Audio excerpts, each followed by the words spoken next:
Welcome to the Faculty of Humanities and Education at the Mona campus. We are delighted that you have joined us on this beautiful, rainy morning. It's a good morning. It's good weather. I want to use the opportunity to especially welcome and recognize our Pro Vice Chancellor and campus principal, Professor Dale Weber. I'd like to also apologize for the Director of Graduate Studies at the Mona campus, and she will be joining us a little bit later. She has another engagement, and that's Professor Marcia Roy.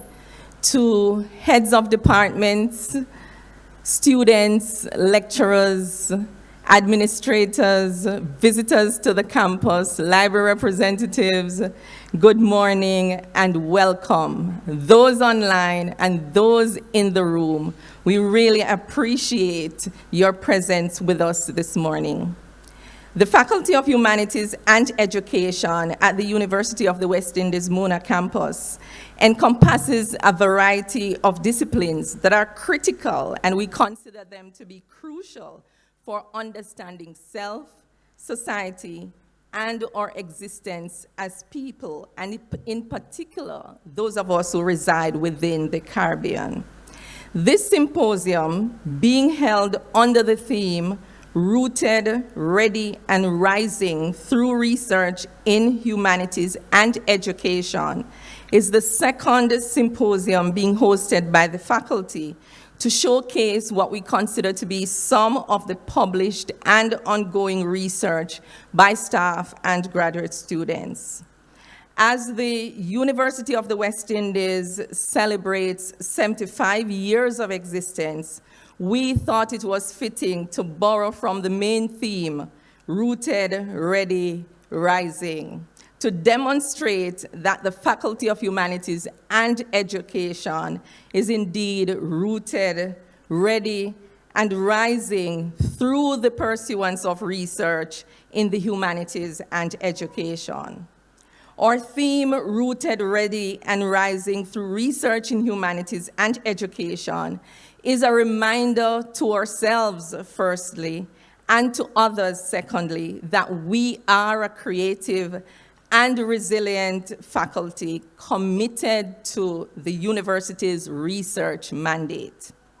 We are indeed rooted, ready, and rising as we compare our reported research output in the academic year 2020 to 2021 to 2021-2022, and soon we will be able to compare 2022-2023 with the previous year. As we look back at the academic year 2021 to 2022, departments reported approximately 63 publications comprising journal articles, books and book chapters, several creative works, and over 102 conference presentations and invited lectures. This represents an increase over the previous year, where departments reported 48 publications and 27 conference presentations. I use the word reported because when I peruse the reports from the departments and the faculty's own report, there are some colleagues' names who I see missing from the report. And so I know we have a challenge with reporting. And so I'm using this opportunity to encourage faculty members and graduate students to report through your departments the research that you're conducting, the research that you have published, the creative work that you're pursuing, the creative work that you have published for others to engage with. Because, as the adage goes, what is not reported is not counted. And we want everything to count for our faculty. We are a faculty on the rising. We have been for several years, but we have some re-energized elements at play now, and we want everyone to be included in that. As we are in the celebratory mood, I want to use this opportunity to really congratulate those of our colleagues who will be recognized at the Principal's Research Award function. And I'll just quickly call the names. I will not call the categories because at that time, I'm sure the principal will make a big ado about it. So congratulations to Dr. Dave Goss, Dr. Isis Samaj Hall, Dr. Stanley Griffin, Dr. Carmel Roof, Professor Canute Thompson, Dr. Chantal Moore, Camille Berry, Nadine Davis, Alice Montgomery, Dr. Deborah Hicklin Gordon, Dr. Rachel Mosley Wood, Dr. Vivette Milson White, Dr. Zoya Kincaid Clark, Dr. Enrique Okenve, Dr. Francoise Sever, Dr. Lois George, Dr. Sonia Stanley Naya, and if I've missed anyone, forgive me. These colleagues will be recognized for over 3 years, and so we salute you in this moment and say heartiest congratulations.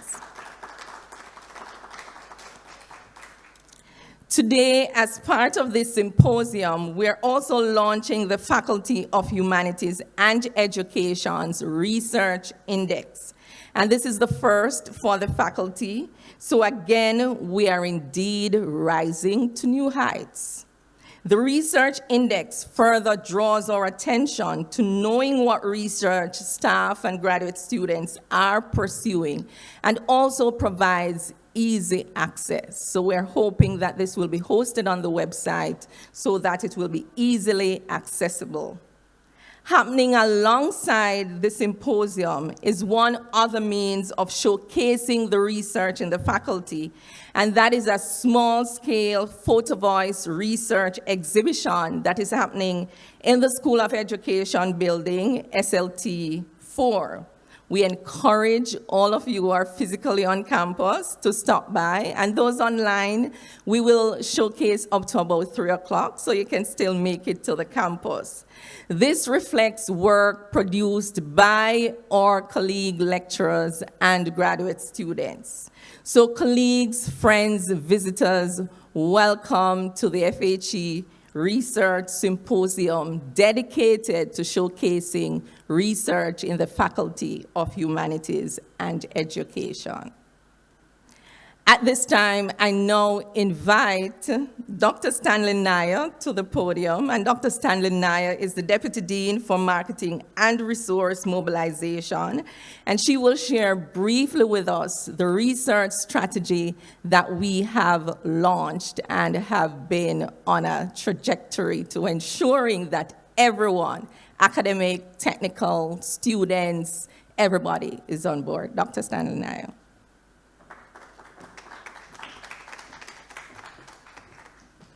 Thank you very much, Dr. Roof, recognizing our Dean, PVC and Principal, Professor Dale Weber, colleagues, colleagues in the room and colleagues online. Good morning. Good morning. I always used to say when I was in high school that whenever the day was bleak, I was bright inside. I'm hoping that you all are feeling the same way this morning. In the Faculty of Humanities and Education, when I was asked by Dean Cohenberg to take on the portfolio responsibility of marketing and resource mobilization, it immediately occurred to me that we were going to have to do some important internal work to shift the culture prevailing in the humanities and education for collaborative work, and certainly for resource mobilization. So I immediately got on target with her own intentions to renew energy around imagining a new Faculty of Humanities and Education, a faculty rooted in interdisciplinarity, certainly agility and innovation, and that through research and resource mobilization.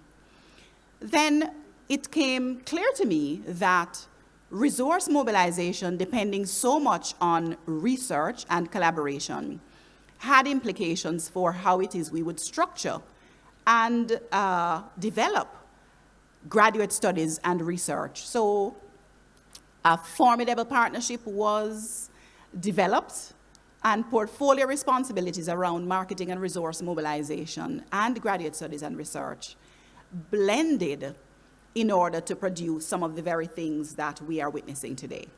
So what was this strategy developed? The strategic goals for driving research and increasing resource mobilization for the last academic year in particular were developed on the basis of a researcher-led strategy. A researcher-driven, research-led faculty is paramount in the global university, which has high staff morale and satisfaction. And so the strategic goals were as follows: increase training, access, and opportunities for resource mobilization by at least 100% by 2027, increasing the number of grants received as well as local and international projects by 25% by 2025, increase the number of single or co-authored FHE publications by 25% by 2025. And so you see 2025 appearing twice there, being a part of the very title, the 2025 Alive Strategy.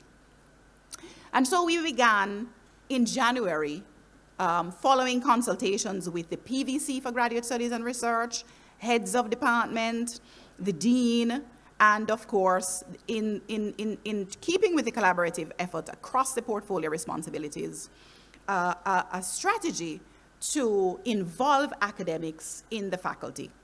And that entailed collecting data on publications, research projects, and graduate supervision with a view to determining focal areas for collaboration, project development, and grant funding. Networking events. We held one networking event for graduate students. We also developed and circulated a call for authors to participate in a writing series, never before done in the faculty. And that writing series was run also with the inclusion of local and international scholars, as well as professionalization workshops, particularly focused on grant funding in this way. And we're thankful for the support we have gotten from the Mona Office of Research and Innovation in this regard.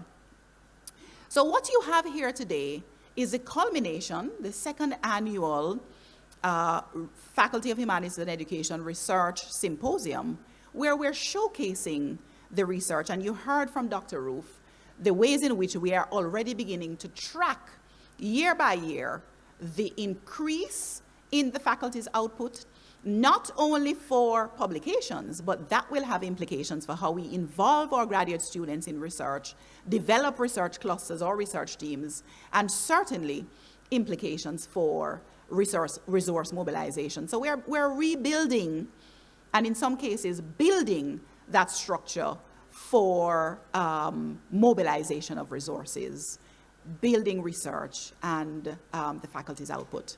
And I hope that you will understand and appreciate the kind of work that goes into building a new culture in this regard, and that you are fully on board. Thank you very much.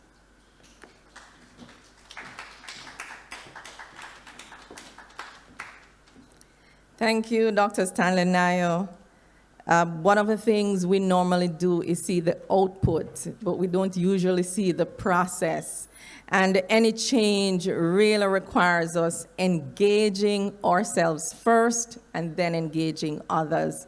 And I think one of the things we have done successfully is to be models ourselves of the process that we want to see in the faculty.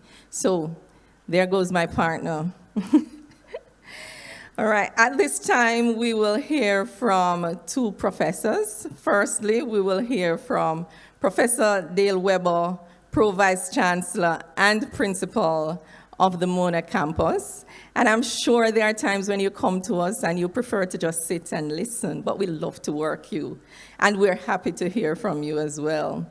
And then following Professor Weber's greeting, we will have our own Dean, Professor Sylvia Cohen-Berg, who will offer remarks and introduce the launch of the Research Index. And sharing in that opportunity will be Ms. Kadian Hussey, Senior Administrative Assistant in the Dean's Office. Thank you. So Professor Dale Weber.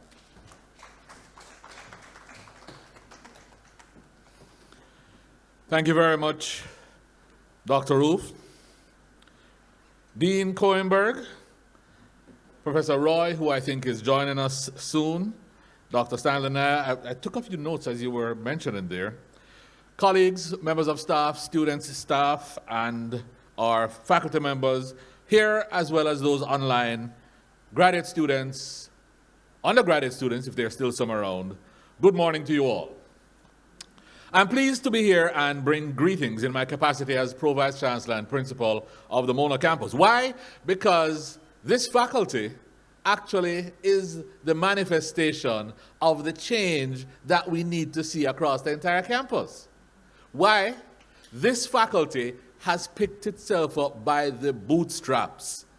Over my 5 years of being principal, I have watched, whether it's through ACWAC, whether it's through faculty boards, whether it's through academic boards or FNGPC, I have watched the Faculty of Humanities and Education slowly turn, slowly navigate to become the rooted, ready, and rising that you are now. You know, when you sit in the office of the principal and you look for skills, you look for talent, you look for those who can help you. Now, I'm from the Faculty of Science and Technology. People know that very well. And I tend to go home and say, can I? But you want to be able to find skills all around the campus. It is now so easy to find the rising stars in this faculty. And I'm so pleased and proud of you. Now, we're the top Caribbean university, and everybody knows that. And we've gotten there by virtue of a number of things. 54% of our ranking in the Times Higher Education ranking is from the area of research. So for me, it is pivotal that the Faculty of Humanities and Education would now put on their second research symposium and make a difference in how we view research, both internally and externally. So congratulations on putting on your research symposium, and I know it will be beneficial, because in preparing for a research symposium, you sometimes find nuggets that you didn't know you had. And you bring to the fore things that you thought, oh, well, that's just a little paper, only to find out that it is world-changing. You just didn't know. You have to share it so others can come on board. Our strategic plan requires us to look at our AAA strategies. So access, under access, AC4 is about our publications. And I noted the increase in publications. That's a 30% increase in publications over 2021 to 2022. And I'm now going to challenge you to have another 30% in 2022 to 2023. And it's because of that that I thought it important to have the research awards. Now, you do know that the research awards is something that used to come from the principal's office, and we do it every year. We haven't done it since COVID. So before I demitted the office, I said, I will do one last hurrah. I will back up the last 3 years of research awards. And while we can't have research days, we don't have the finances for it, I think it is so important to celebrate those who have continued to research before COVID, through COVID, because of COVID, and after COVID, and tell them that we are grateful.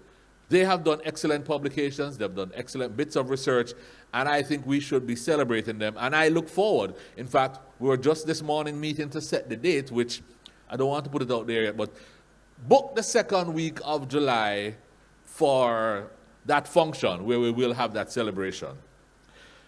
It is important that we do say success and successful work gets the recognition that it deserves. And I think it's important that we do that.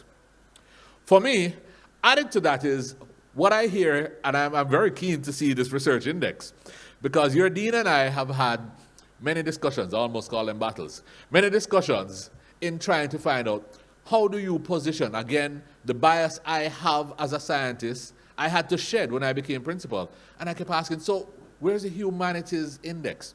How do you measure? So Web of Science is there for medicine and science and technology and Scopus, but how do you measure? And you just have to sit and read some of the work that comes out of this faculty to realize it may not have the same glitz because it doesn't hit the same platform, but it is as important and sometimes even more important. It was while I was PVC Graduate Studies and Research that we started looking at the impact of research, and I got wowed. I got wowed by what came out of education, that we changed history in the Caribbean based on the research out of this faculty, that we changed languages based on what's happening in this faculty, that we changed culture, things that are so important to making this society the way it is. So I'm grateful that there's going to be an index, which I hope we can then take to academic board and onto appointments committee so that we can measure our colleagues in humanities and education in the same way. So when somebody throws out there an H index and says, you don't have an H index of, I do, however, have a, what are you going to call it, FHE index of, and that will stand scrutiny. I therefore look forward to all that will come out of today's exercise, and if for nothing else, I want you to be firm in your belief of yourself. Do not let others try and validate. You need to validate for yourself who you are, what you want, set your own targets, work towards them, and make them successful. I thank you very much for the opportunity, and I look forward to a wonderful symposium. Thank you.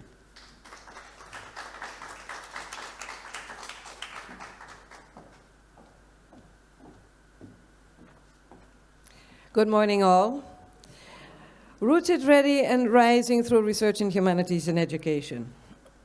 Rooted not only because what we do is rooted in the region, but also because so much of the research that we do in this faculty is driven by the desire to have an impact on the world around us. And to have that impact, we have to understand that world better and use our understanding to develop solutions that work for the environment.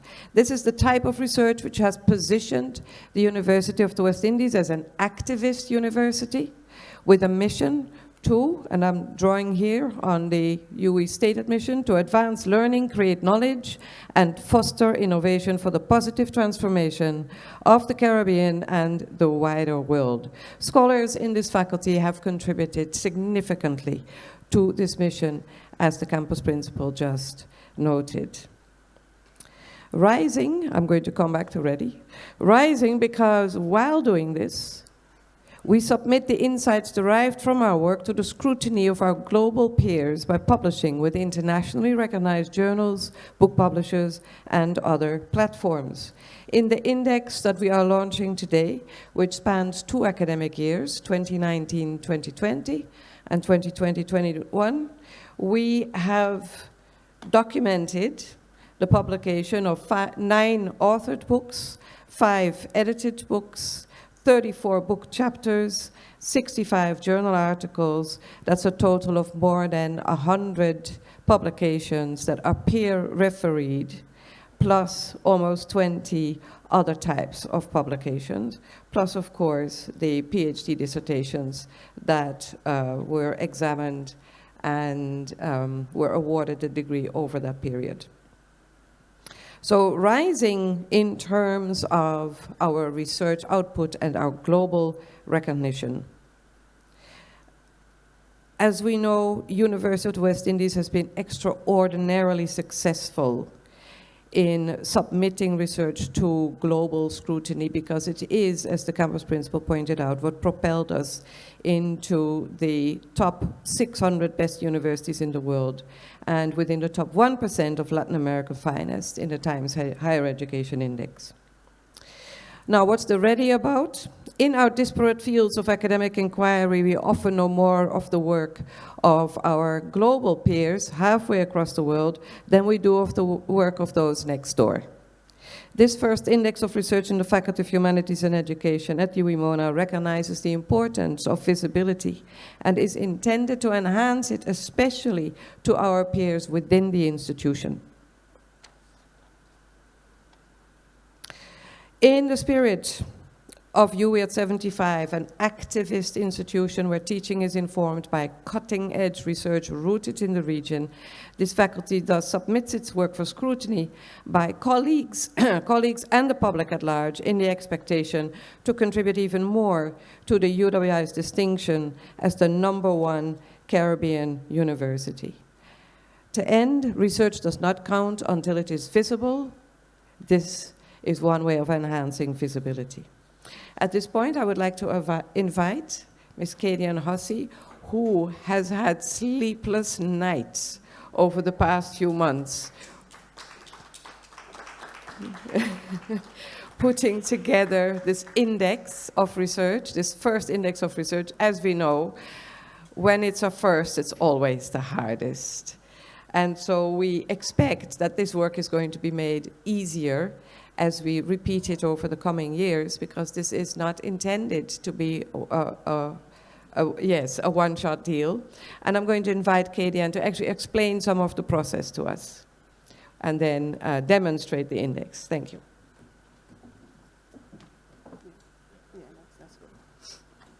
Good morning again. Special welcome to Principal Weber. Not seeing Professor Roy. I hope she can join us soon.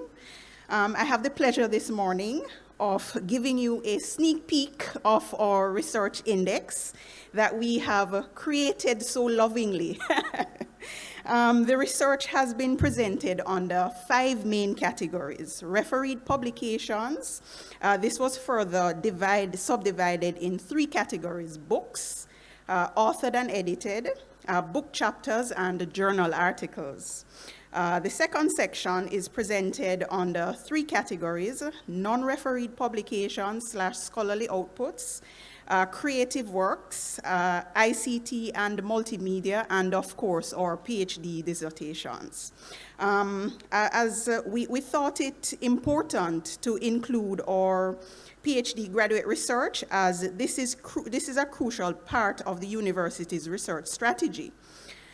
In looking to the future, we hope to expand on what we have done to include other types of categories like technical reports and conference proceedings, among other types of research. Well, without further ado, before we get into that, I just want to say that the index will be digital, so it will be made available via the Faculty of Humanities and Education website, and available to all. So without further ado, I present to you our research index. So as I had indicated before, we're going to have, we have refereed publications, book chapters, journal articles. Well, books, book chapters, and journal articles.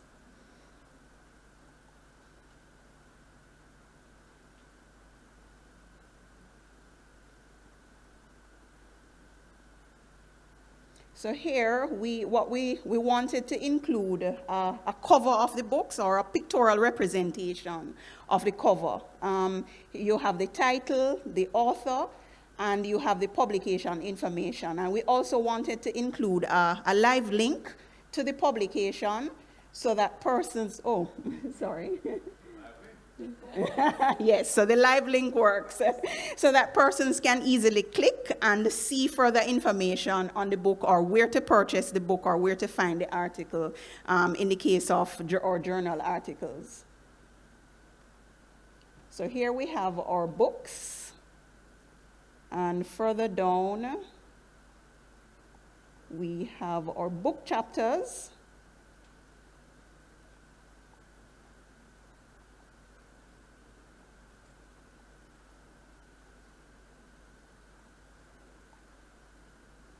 Just letting you know, it's going to be made available on the website later today. So within an hour or so, you should be able to go on the website and access. We'll ensure that it's up and running on our website.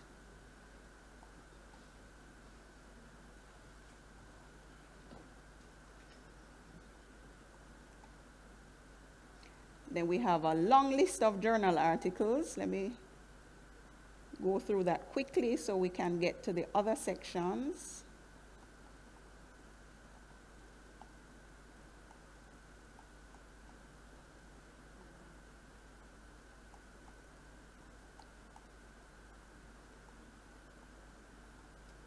So this is a second section of the index, where we have our creative works, ICT, and multimedia innovations. So these we've listed in tables. So we have a nice listing of, these are non-refereed publications, but they're also scholarly. And then we have our creative works and our ICT and multimedia innovations. And then we included our PhD dissertations.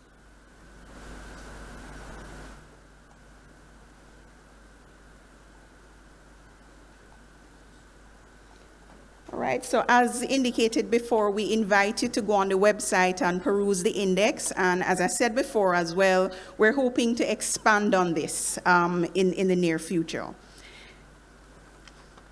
Thanks again, and I now hand back over to Dr. Roof, who will be, oh, sorry. Don't go away, all right. All right, so with this, we are launching the Research Index, and please give an applause for Katie Adams. Thank you. Dr. Roof.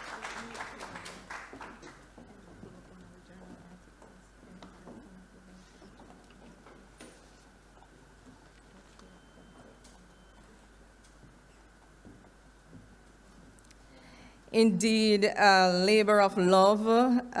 Here we have our Quality Education Forum, easily accessible. We just click on the link and we go there and we see the information. Really, really amazing. And we really want to thank both Professor Cowenberg and Katie and Hussey for launching the Research Index. Again, colleagues, I encourage you to report the work you are doing. We intend to build on the index. One of the things we want to do, we want to move towards categorizing in themes so that when you go to the table of contents, you can see a theme that maybe has something that you're interested in, click on that, and it takes you to the research that you're looking for. So this is work in progress, but we have to start somewhere. Indeed, we are rising, and as you would have heard from the principal, he challenged us to do more, make a bigger increase than the 30%. I go off on sabbaticals. So Dr. Stanley Naya and Dr. Therese Ferguson-Murray, who is our incoming Deputy Dean for Graduate Studies and Research, I am sure will carry on the energy. We need to believe in ourselves. I took that from the principal. That is very important. You must first believe in who you are, what you're capable of, what you can do, regardless of what anyone else around is saying. Stick to that and move forward. And our dean continues to push this message as well. Colleagues, if we keep the things to ourselves, no one will know. So we have to showcase the work that we're doing. And we have revived, renewed energy to showcase that work. And so we will continue. We are a global university. The work that we do is global, right? So we start local, we go global, and we make it work. So thank you so much to our dean, our deputy dean, our principal, and our administrative support. I'm still hoping to see Professor Roy coming through the door any minute now, but until she comes, we are at the point where we will transition to hearing from some of our colleagues who are in the room, who will be sharing, their research with us. This is an opportunity not just to showcase the work, but to collaborate and to see the names and the faces of persons who are indeed doing the work. So I want to thank you for sharing in this landmark occasion and encourage you to really share in the variety of research that will be showcased today. If you're going to leave us, I'm not sure if the principal is remaining because I know he has a very busy schedule. But one of the things that we want you to do on your way out is to visit the School of Education, Lecture Theatre 4. Someone is there to welcome you to showcase the research exhibition, photo voice research exhibit that we have displaying. So we now transition to our presentation, and so we will take a 3-minute slight break to make that transition as persons come forward. we have our first panel presentation, and that will be by Dr. Tishane Haynes-Brown and Sandra Elizabeth Minot. Each colleague has 10 minutes to share because we are showcasing, so it's brief, and then 5 minutes for general comments and questions, if you will. So we take a pause as we transition to that. I better not. All right, so I'm going to be sharing on a methodological article that I'm working on, and this came out of our faculty writers retreat. So I must say that I benefited significantly from engaging in this process, and so it is only fitting that I share some of what would have come out of that experience of working with my wonderful colleagues across the faculty. So I am looking at a methodological article, slightly different from what seems to be mainstream publication, but honestly, it is my passion because I believe it's important for us to share the lessons we learn from engaging in research, even the errors we make and how we overcame them and what we couldn't fix, and making open and honest conversations of the decisions we make in research. I believe there is need for more of that to continue to advance the work in terms of research. And as a mixed methods researcher, one who helped to champion the cause of mixed methods in the Caribbean, I have sought to focus predominantly on methodological articles in mixed methods. So today I'm going to be looking at the role of sampling in achieving integration in mixed methods research, and I'm going to be using an example from my PhD thesis, which was an explanatory sequential mixed methods design. So just in case there's anybody who needs a definition of mixed methods research, it is basically a study that involves the collection and analysis and integration of both quantitative and qualitative data in a single study, right? And in this genre, which is also pretty new in comparison to quantitative and qualitative research, the role of sampling in mixed methods research is something that continues to be identified as an underdeveloped area, hence the need for us to take a closer look at it and my interest in this in research.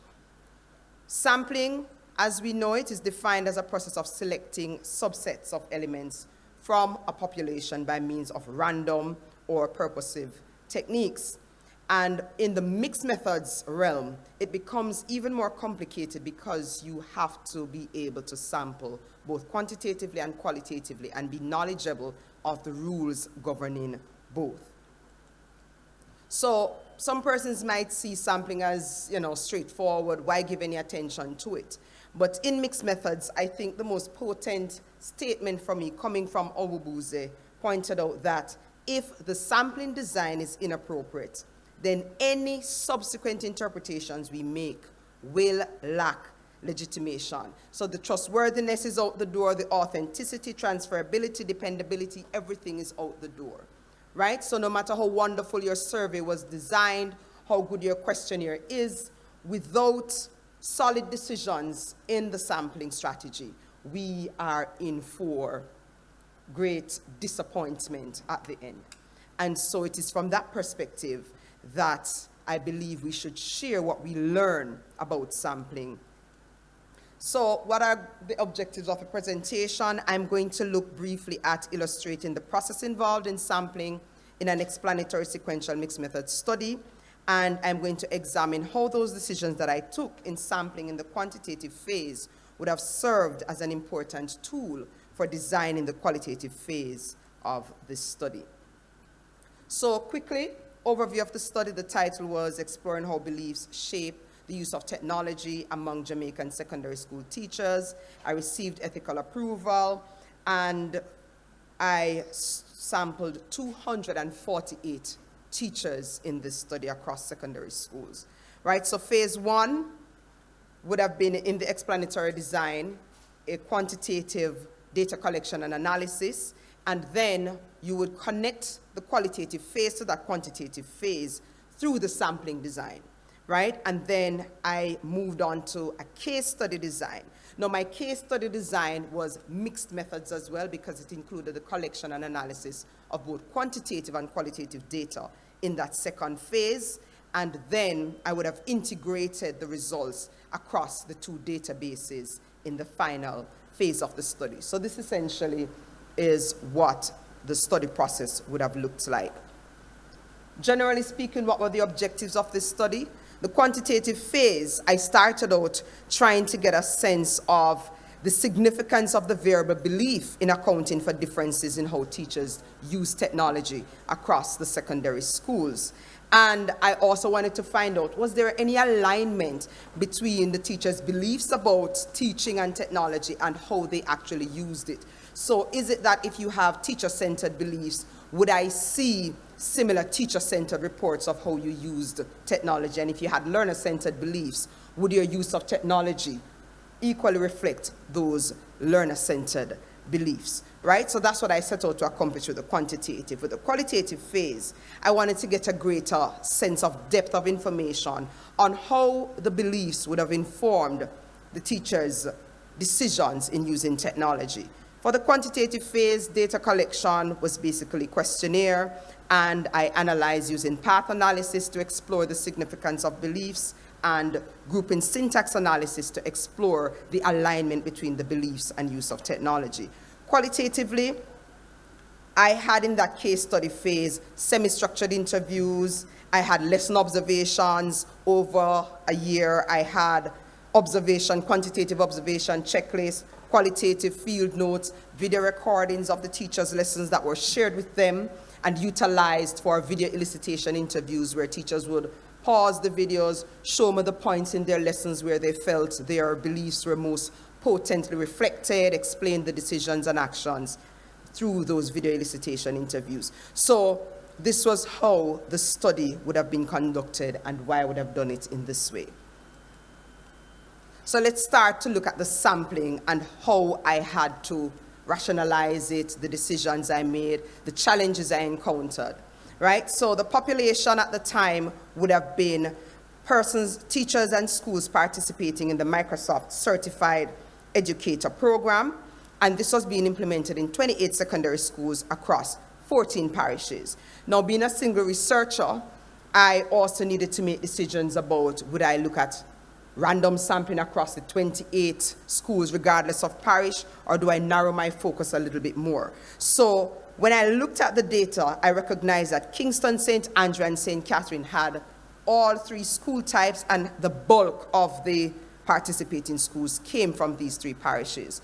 And because of the geographic expanse of St. Andrew and St. Catherine, I also knew I could get a chance to look at both rural and urban settings, even within those three parishes. So that was my first decision, to narrow my focus in terms of sampling based on my own capacity to move around, and also thinking about different factors that could influence the results I would see, such as rural and urban, because we know technology use would be different in the rural versus the urban.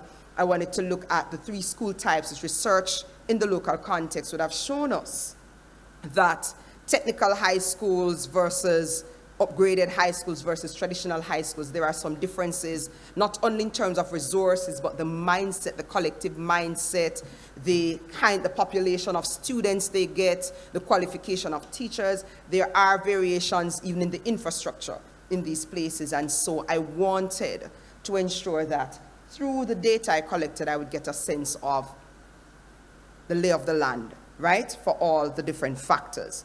So that was how I arrived at these decisions. So what you would see from this is that even though we are just at which parishes and who to select, you begin to think through the process of sampling in a very detailed way, because it automatically connects to your analytical strategies. All right, now once I selected those 17 schools in those three parishes, I would have consulted with the school profile data, and it gave me a total of 1,350 teachers across these schools. Now, the division which would suggest 17 schools, 1,350, the average number of teachers per school should be roughly 79 teachers. But we know it doesn't work like that in our context. There were some schools with less than 50 teachers, some with 100 teachers. And so it would become somewhat difficult to select the number of schools in that way. So I went into Fowler's sampling error table to determine, in terms of statistical significance, right, what would be required for rigorous sampling. So using Fowler's sampling error table, this was determined to be 300 teachers. That would be required for a 95% confidence interval with a 6% error rate. Now, once you divide 79 average by the 300 teachers required, it would suggest 4 schools. That was not going to cut it, because when I moved into looking at that again, there was no guarantee I would get the 300 from just 4 schools. But I didn't just say, oh, let me just increase the sample size up in terms of the number of schools I'd include. I went into the literature to see if there was any foundation or basis for that decision supported anywhere. And I found some comfort in the work of Gay, Mills, and Erjan, who speak about the value of increasing the sample size or the persons to be sampled in order to increase the possibility of meeting your required sample, right? And so with that in mind, and the fact that there were 3 levels of sampling in terms of upgraded, traditional, and technical, I would have selected 10 schools from the 17. And in doing that, I did a random stratified cluster sampling. So within that now, I listed all 17 schools and I randomly selected 10, but of course they were grouped according to traditional, upgraded, and technical high school, and then I randomly selected from each of those subgroupings to be representative again now of their size, proportionate to their size in the overall population. So that would have yielded 4 technical, 4 traditional, 4 upgraded, and 2 technical high schools, and the number of teachers from each of those in the same proportion would take us to the numbers you're seeing on screen. So, thank you. So the challenges I encountered there, again, I had to move on to some convenient sampling of the actual teachers because random wasn't going to cut it. And based on my results from those analyses, my analysis would have revealed there that teachers' beliefs are in fact of significance in shaping their use of ICT, and that would give me some more credence to move into the qualitative phase. But for me, what was surprising, when I looked at the alignment, not all teachers would have used ICTs in ways aligned with their beliefs. So not everybody had learner-centered beliefs and nice learner-centered uses. We had some differences there. And so those results would have informed the decisions to say, listen, when I hit the qualitative case study phase, let us ensure that we're looking at 3 different school types in terms of context. We looked at a technical school, a traditional school, an upgraded high school.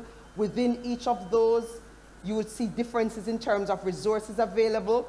And the cases I looked at also now would be within each school, I selected 1 teacher representative of each case. So I had 1 teacher whose beliefs and use of technology were aligned in teacher-centered ways, 1 aligned in learner-centered ways, and a teacher whose beliefs and uses were on 2 different ends of the scale within each of those contexts in order to explore in greater detail how it is and why it is that teachers' use of technology would be reflected in these ways, right? So in a nutshell, guys, you would see that there is a lot of process involved in sampling and in making those decisions so you are able to make the kinds of both analytical and statistical generalizations. You would have to think through the sampling. So I am out of time, but this is just a snippet of some of what I would have done in terms of a methodological article and the work I did.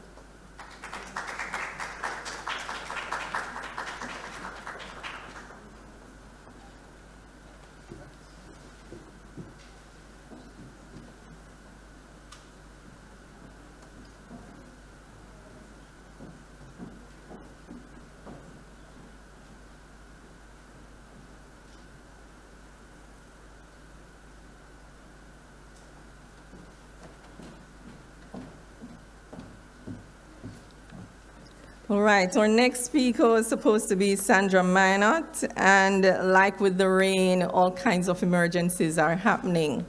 So at this time, I'll pause to ask if we have any questions from anyone in the room on the presentation that was just made by Dr. Haynes Brown.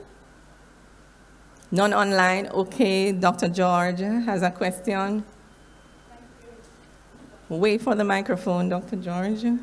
Yeah, sorry. Good morning, and thank you, Dr. Haynes Brown, for your presentation. The focus on methodology is extremely important, and the work that you're doing clearly has enormous merit, not just for our region, but internationally. My question focuses on your choice of schools having done the stratification according to school type. Initially, you mentioned that you were going to focus on location as well, rural, urban, etc.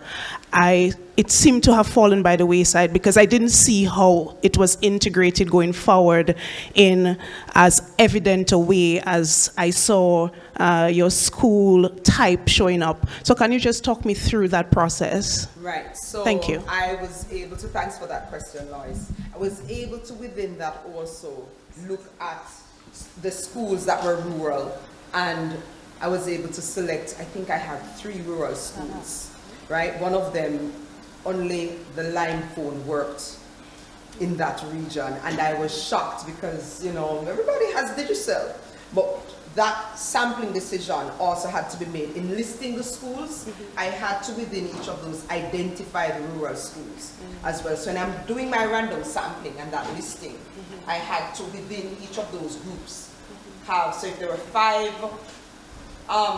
rural schools or 3 rural schools, 2 urban schools, I had to randomly select within each. Oh, sorry. Yes, that's the answer. All right. Thank you for that. But I'm happy for that because it means I need to ensure in my discussion and illustration I make note of that. Thanks very much for that. You're welcome.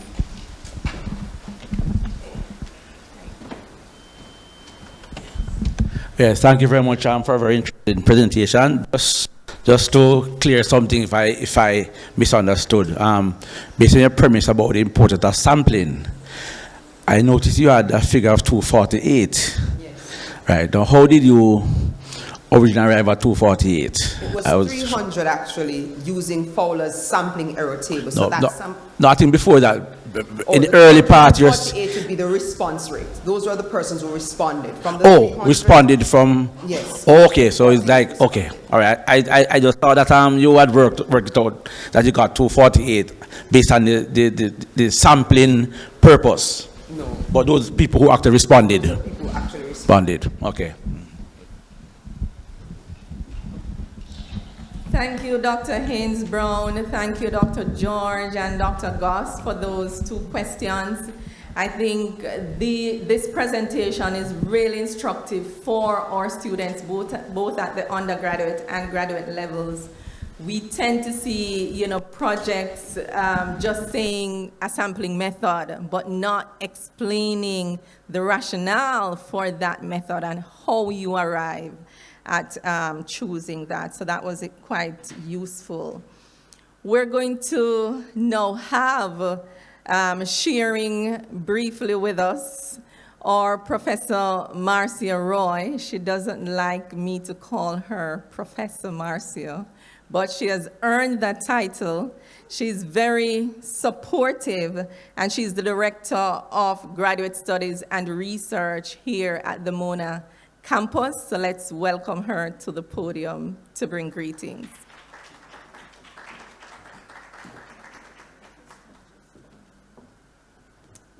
Thank you very much, Carmel. I'm just Marcia, okay? The little country girl from St. Elizabeth. So every time I get an opportunity to listen to our graduate students, I'm always very fascinated by the research that they do. I'm from science and technology, and I study viruses. Okay, not very exciting, but it's molecular virologists like myself who got us out of the COVID pandemic, all right?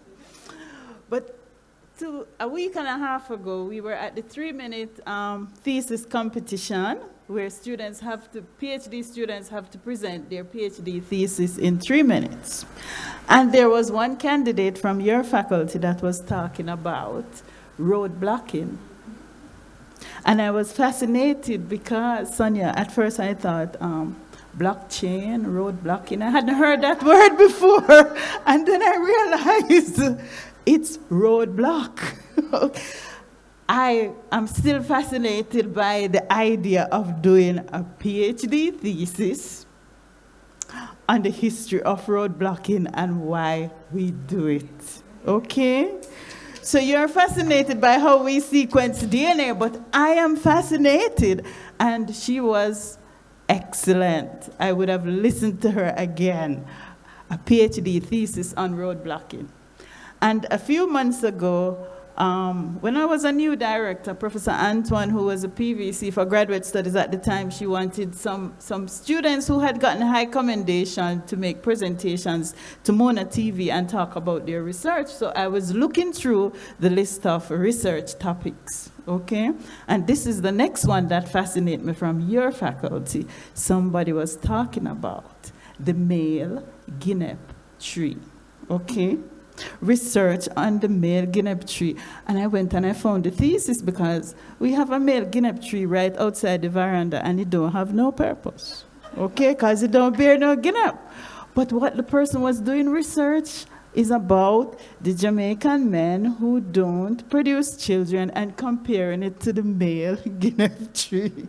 And I find those things completely fascinating as a little girl who just studied plant viruses. So sometimes we don't think about and share those things. So I'm happy to be here. You know, I was sitting there trying to remember Carmel's surname because I never use it. She's just Carmel to me, and I'm Marcia. But I wanted to remind everybody that in graduate studies, we have funding for research students and for staff. And your faculty have been very delinquent on having students apply for that funding. So you can apply for funding to go to conferences. Of course, you can apply for funding to do research internships, you know, somewhere else where the expert is. And staff can also apply for funding to do their research or funding to travel. So please, I am asking you to remind your graduate students that that funding is available. We meet 3 times per year. In around about October, again in December and in May. And your faculty is not making enough use of that money. Now, every year, graduate studies also give funding to the department. It's about $7,000 per full-time student.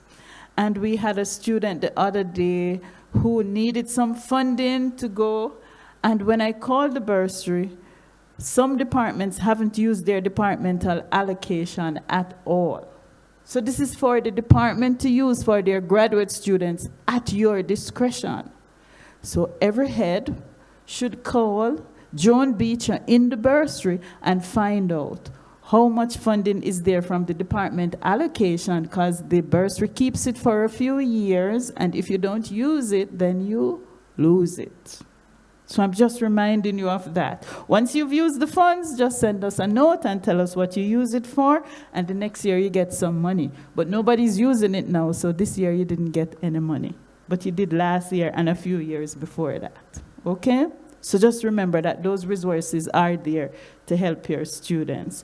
Carmel have me on speed dial if you ever need me, and a few of your heads and colleagues, just call. I prefer to talk to people than back and forth on the email. I'm not into that and don't have time for it, okay?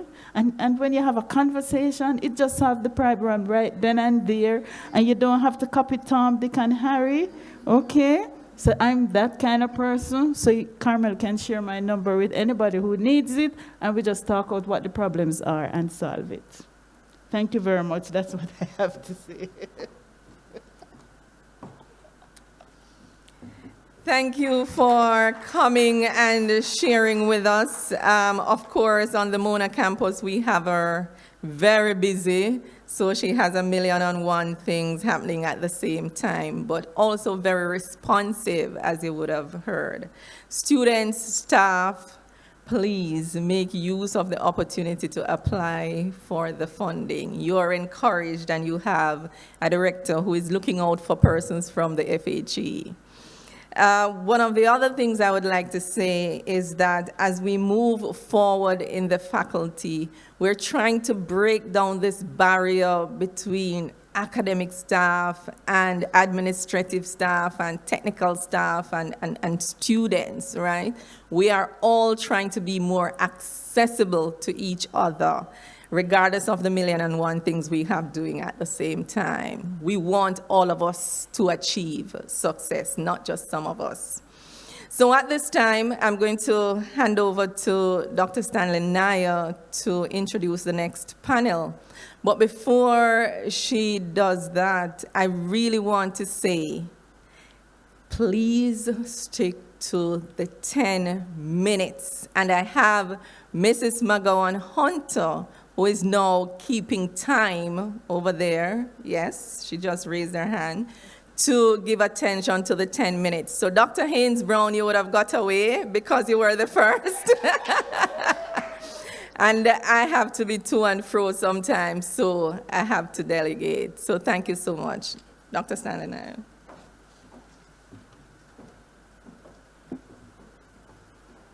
Good morning again, colleagues. I want us to give a round of applause to our panelists who just went as we welcome the next panel, the next panel presentations. Panel 2, we have Dr. Lois George and Dr. Bola Peju Agbola. They are going to be speaking to us on gaps and new directions in mathematics education research in the Caribbean, as well as first-year student enrollment patterns and retention rates in the university system. Welcome.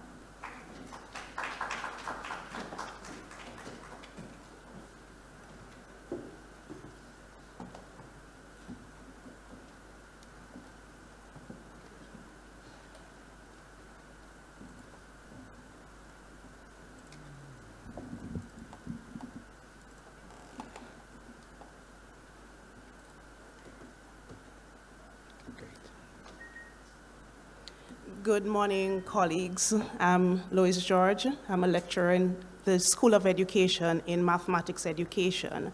And my focus this morning is on gaps, challenges, and new directions in math education research, a path to improving student achievement. And my presentation will take the following format, as you can see on the screen. Math education research has several themes and foci. So for example, there is the focus on teaching, on learning, and the big chunk of what people would be most interested in would be on achievement for obvious reasons.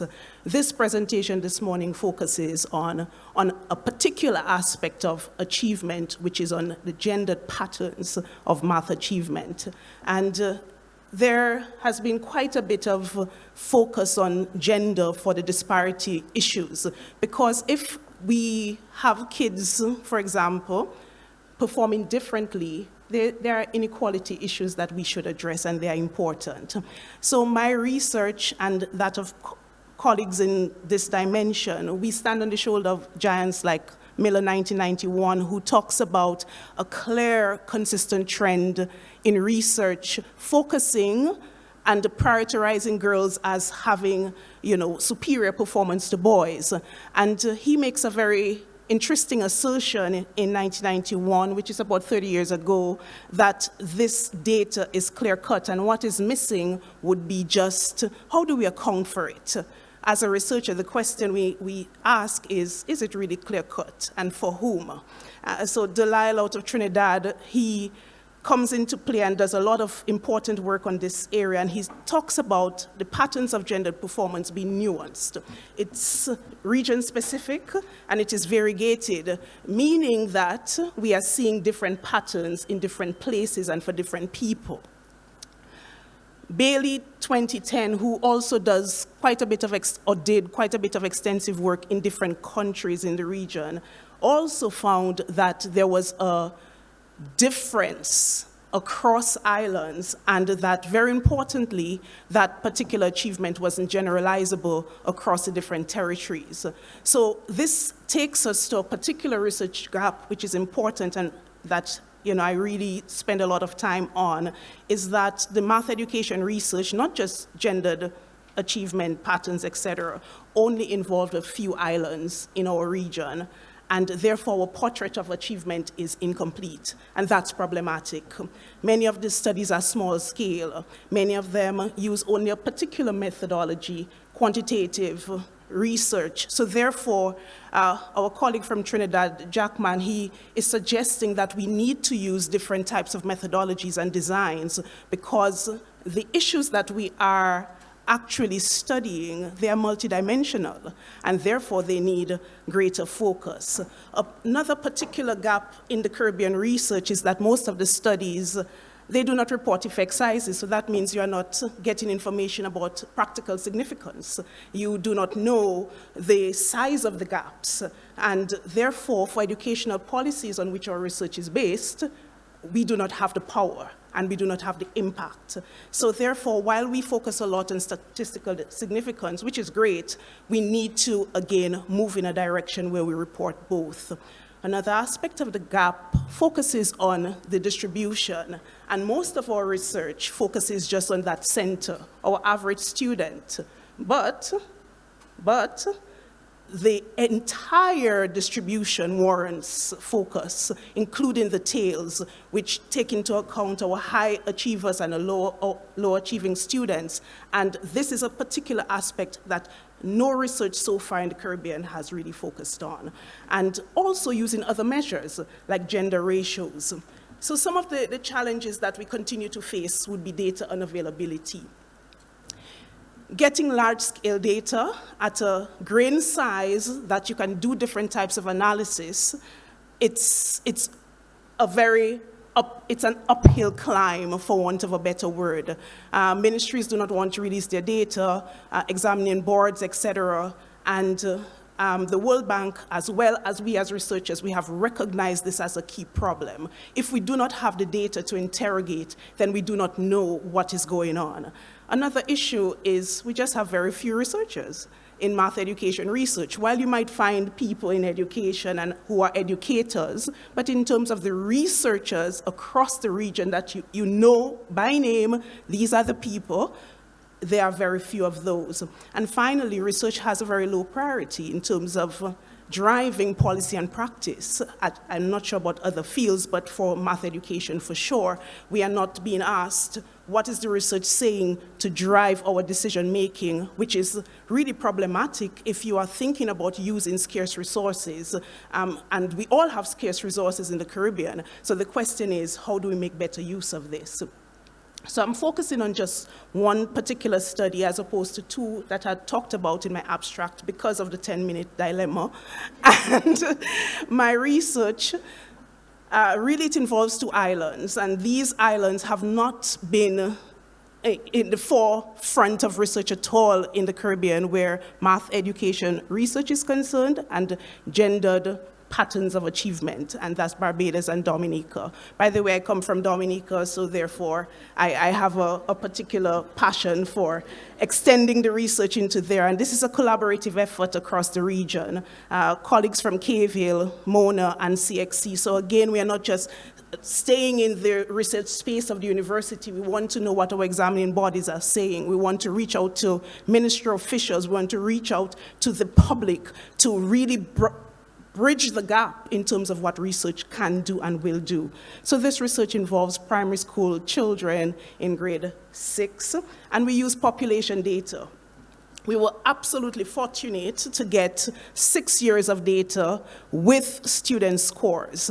So the kind of analysis that we're able to do, very different from what you would usually get if you got only A's or B's or C's. So this is a quantitative research, so therefore it negates what I said earlier, because yes, we have stuck to quantitative research, but it is the start.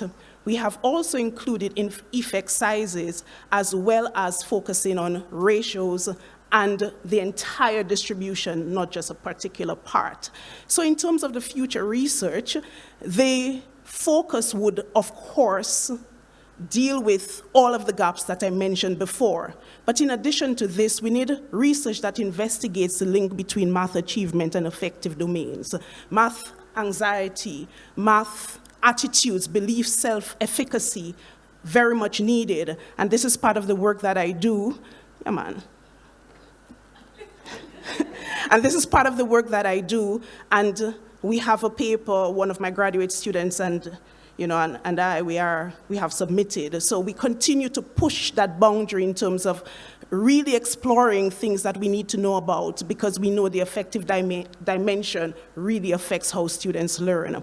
Another aspect of future research really focuses not just on content domains like measurement and algebra, trigonometry, but we want to go into cognitive dimensions, which are knowledge, comprehension, reasoning, and for this current system, with STEM, with AI, we don't want students who can regurgitate information about math. We want to know, can they apply and transfer this information to novel situations. So this particular research is important, and I have an upcoming article in an international journal that explores exactly that.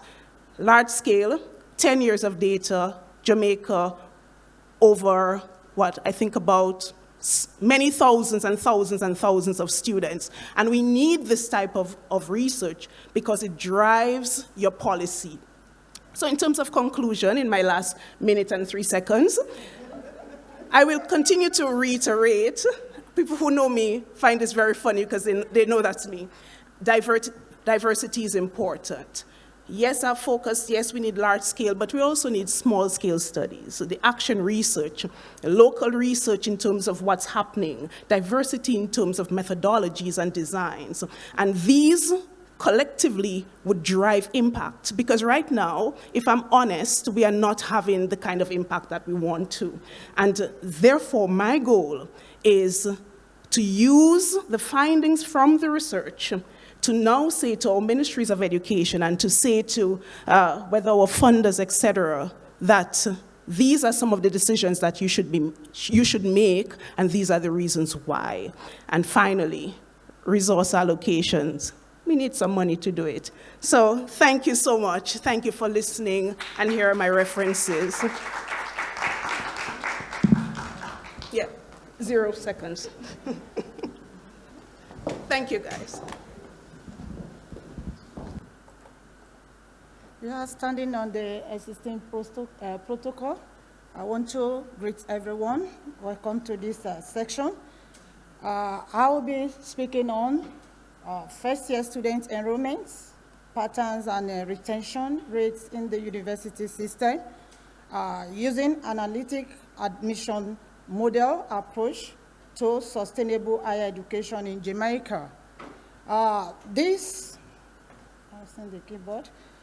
The presentation is structured to look at the situation analysis, enrollment and retention using relevant data, predictive analytics and admission to model, application to higher education, and the implication for policy initiatives and action. This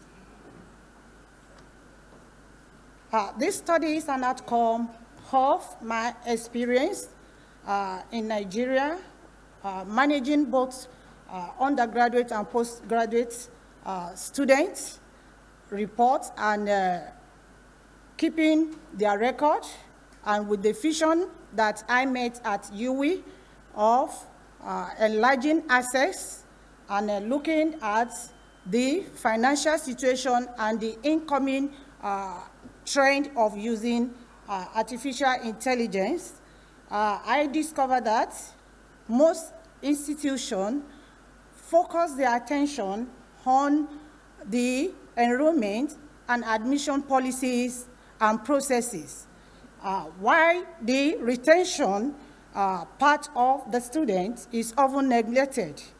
As I earlier said, my experience as the coordinator for postgraduate record and undergraduate shows that institutions after the enrollment leave the student to themselves, and after the first year, you discover that many of the students who enrolled are either dropping out or are managing to go through the system. So it is on this that I decided to look at the University of West Indies on the policies and plan put in place to address the situation of retention. And with the advent of artificial intelligence, using predictive analytics is one of the methods that is using machine learning to assist the institution leaders, policymakers, executives to use historical data, time series analysis in order to bring about the desired result of how the students fare from their coming into the school system until their graduation.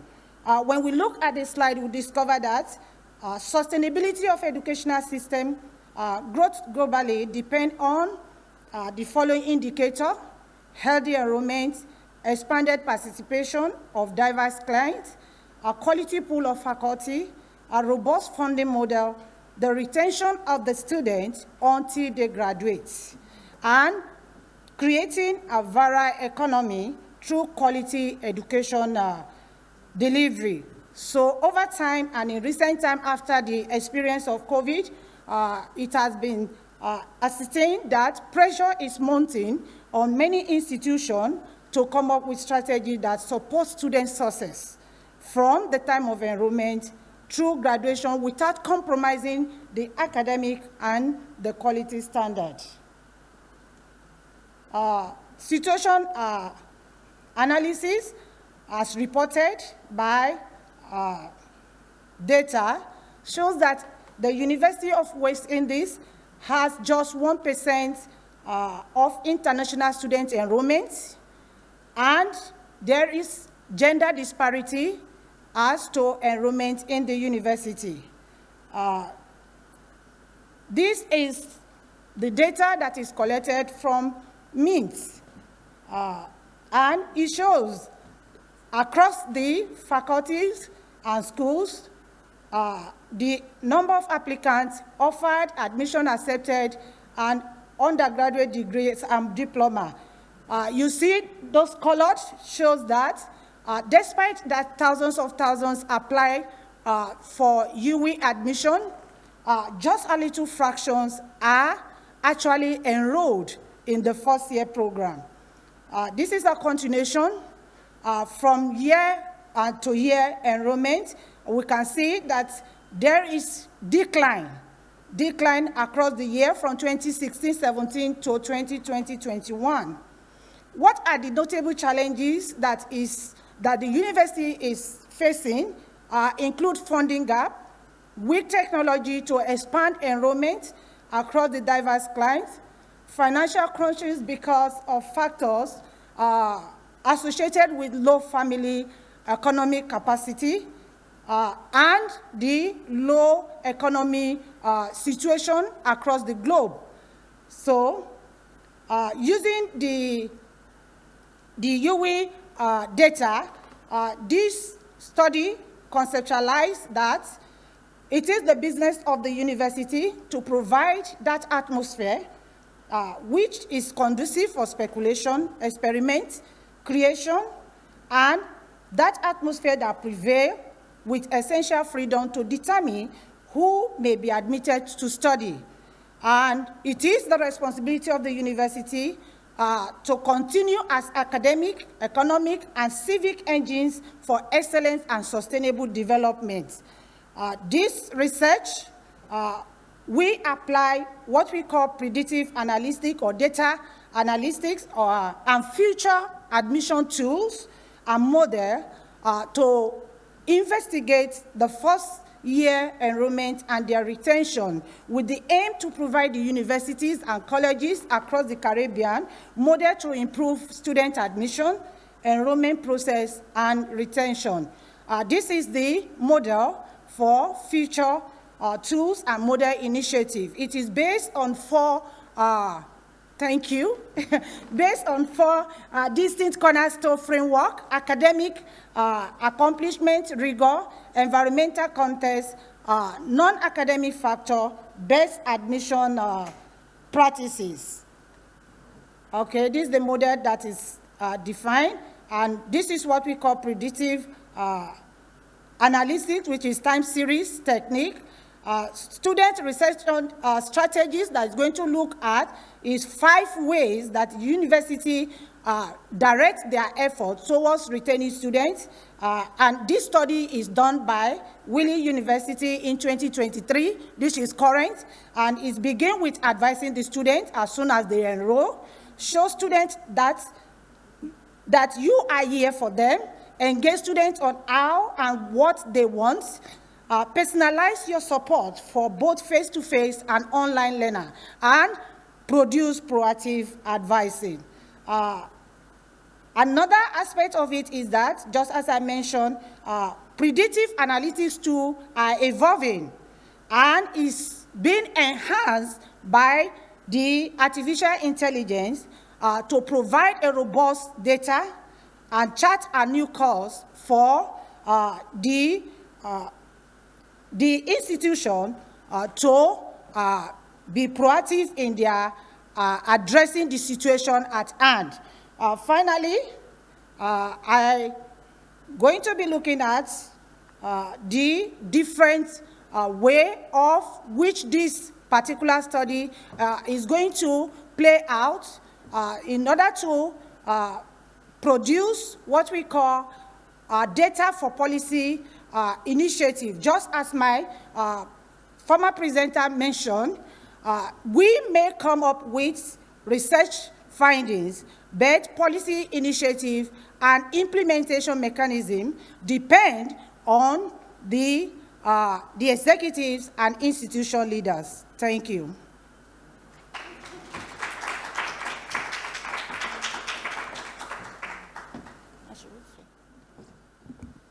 At this juncture, we'll take questions for both of the presenters. And can you time 5 minutes, please?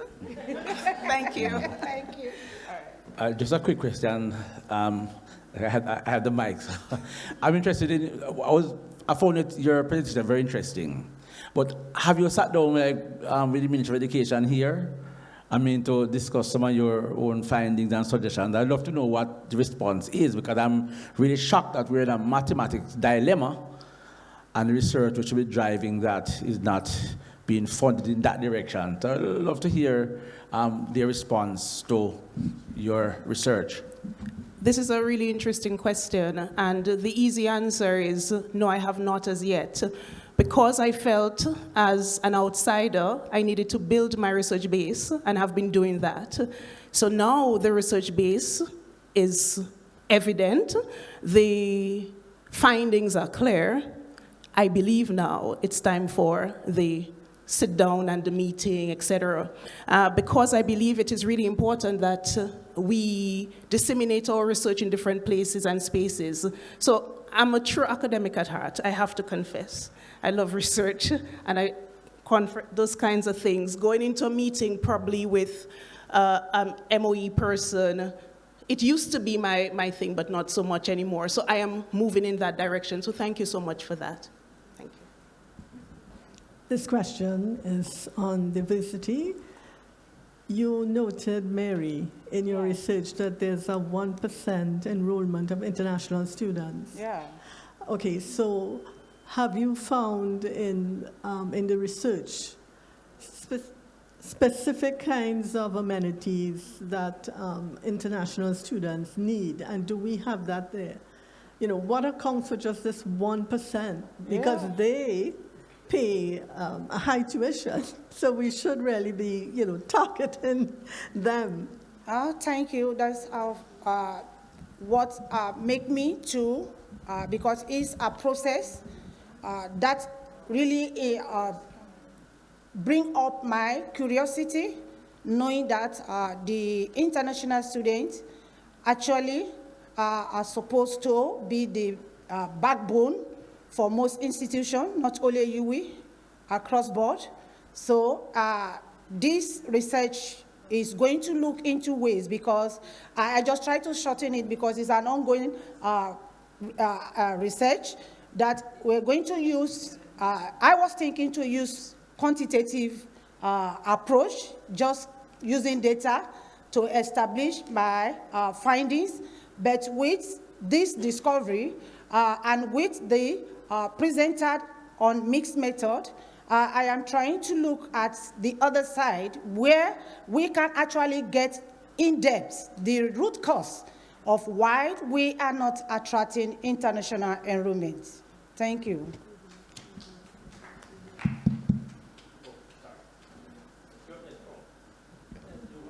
All right, yeah, thank you.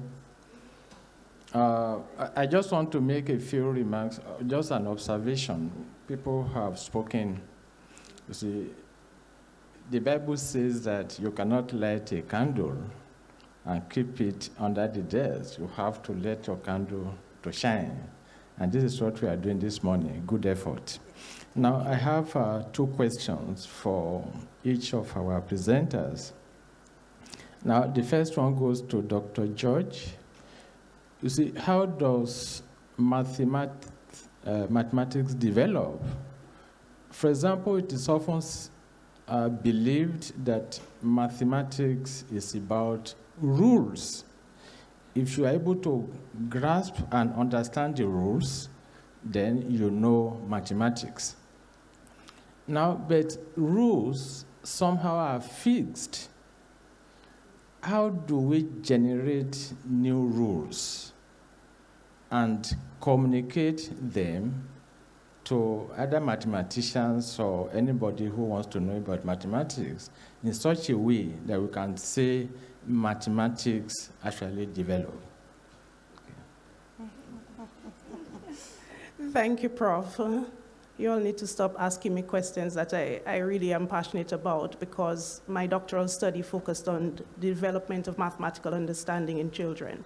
So while mathematics at its core is a discipline with rules, how we teach it and what it is taught for, the focus should not just be on the regurgitation of rules and the development of rules.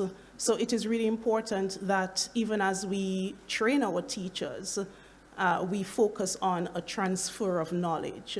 How do kids, after having taken up this knowledge, how do we facilitate the transfer to new and novel situations, problems? Because that is where the world is going, and that is where your mathematics becomes powerful. It's not that you can recite to me Pythagoras' theorem is c squared is equal to x squared plus b squared, but look, we are in a room, this is a particular situation, can you use it? So I think we have a lot of work to do where that is concerned, and I think that's why your question is so important. Thank you.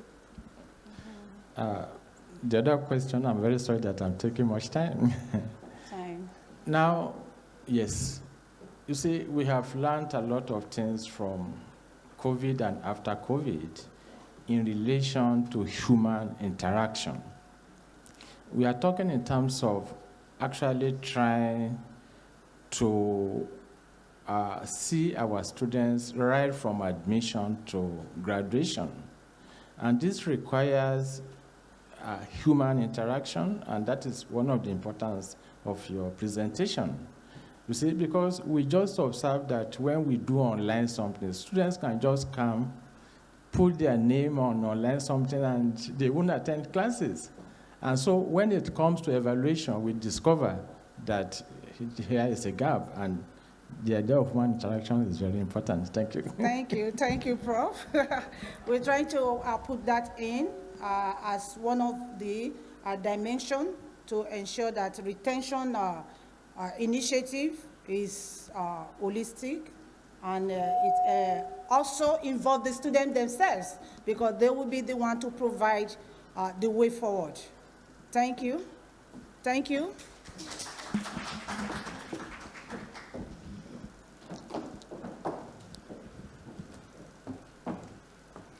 This is also an opportunity for us to dialogue with the researchers who are in the room. So if you have further questions, please do ask them. I'd like to recognize the presence of the Dean of the Faculty of Medical Sciences, Professor Minerva Thiem. Thank you for joining us, yes. And a past director of the School of Graduate Studies as well. So we're going to transition to the next panel. We will have one of our panelists presenting virtually as he's traveling, and his presentation is recorded and will be shared. But before we transition to the next panel, we would like to hear some of the comments on YouTube. They have been asking questions, and the questions have been answered so far, but we want to hear some of their comments as well. So our graduate student, Yvonne Nicholson, will share a few comments as we transition.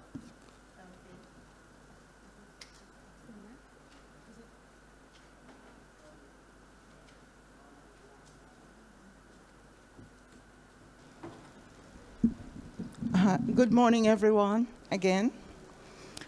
So we have a very lively conversation on our YouTube station.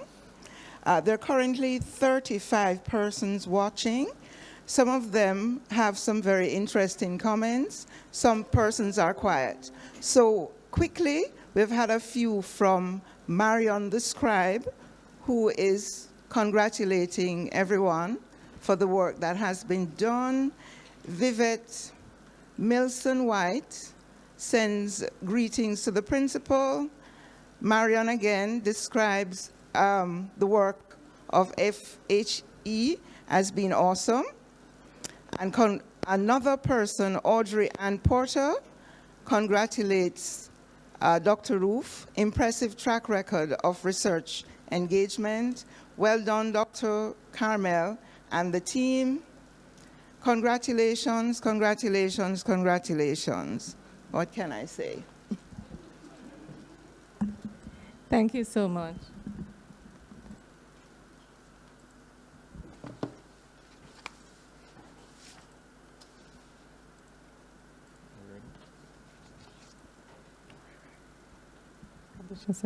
So our next presentation is from Dr. Dexnell Peters, and he's from the Department of History and Archaeology, and he'll be speaking about missionary societies and the integration of the Greater Southern Caribbean in the Revolutionary era. Following that presentation, we will have Lisa Brown from the Department of Literatures in English, and she will be speaking on testimony as claiming space for other conversations, Jamaican women life stories and church membership. And again, 10 minutes and then 5 minutes for conversation.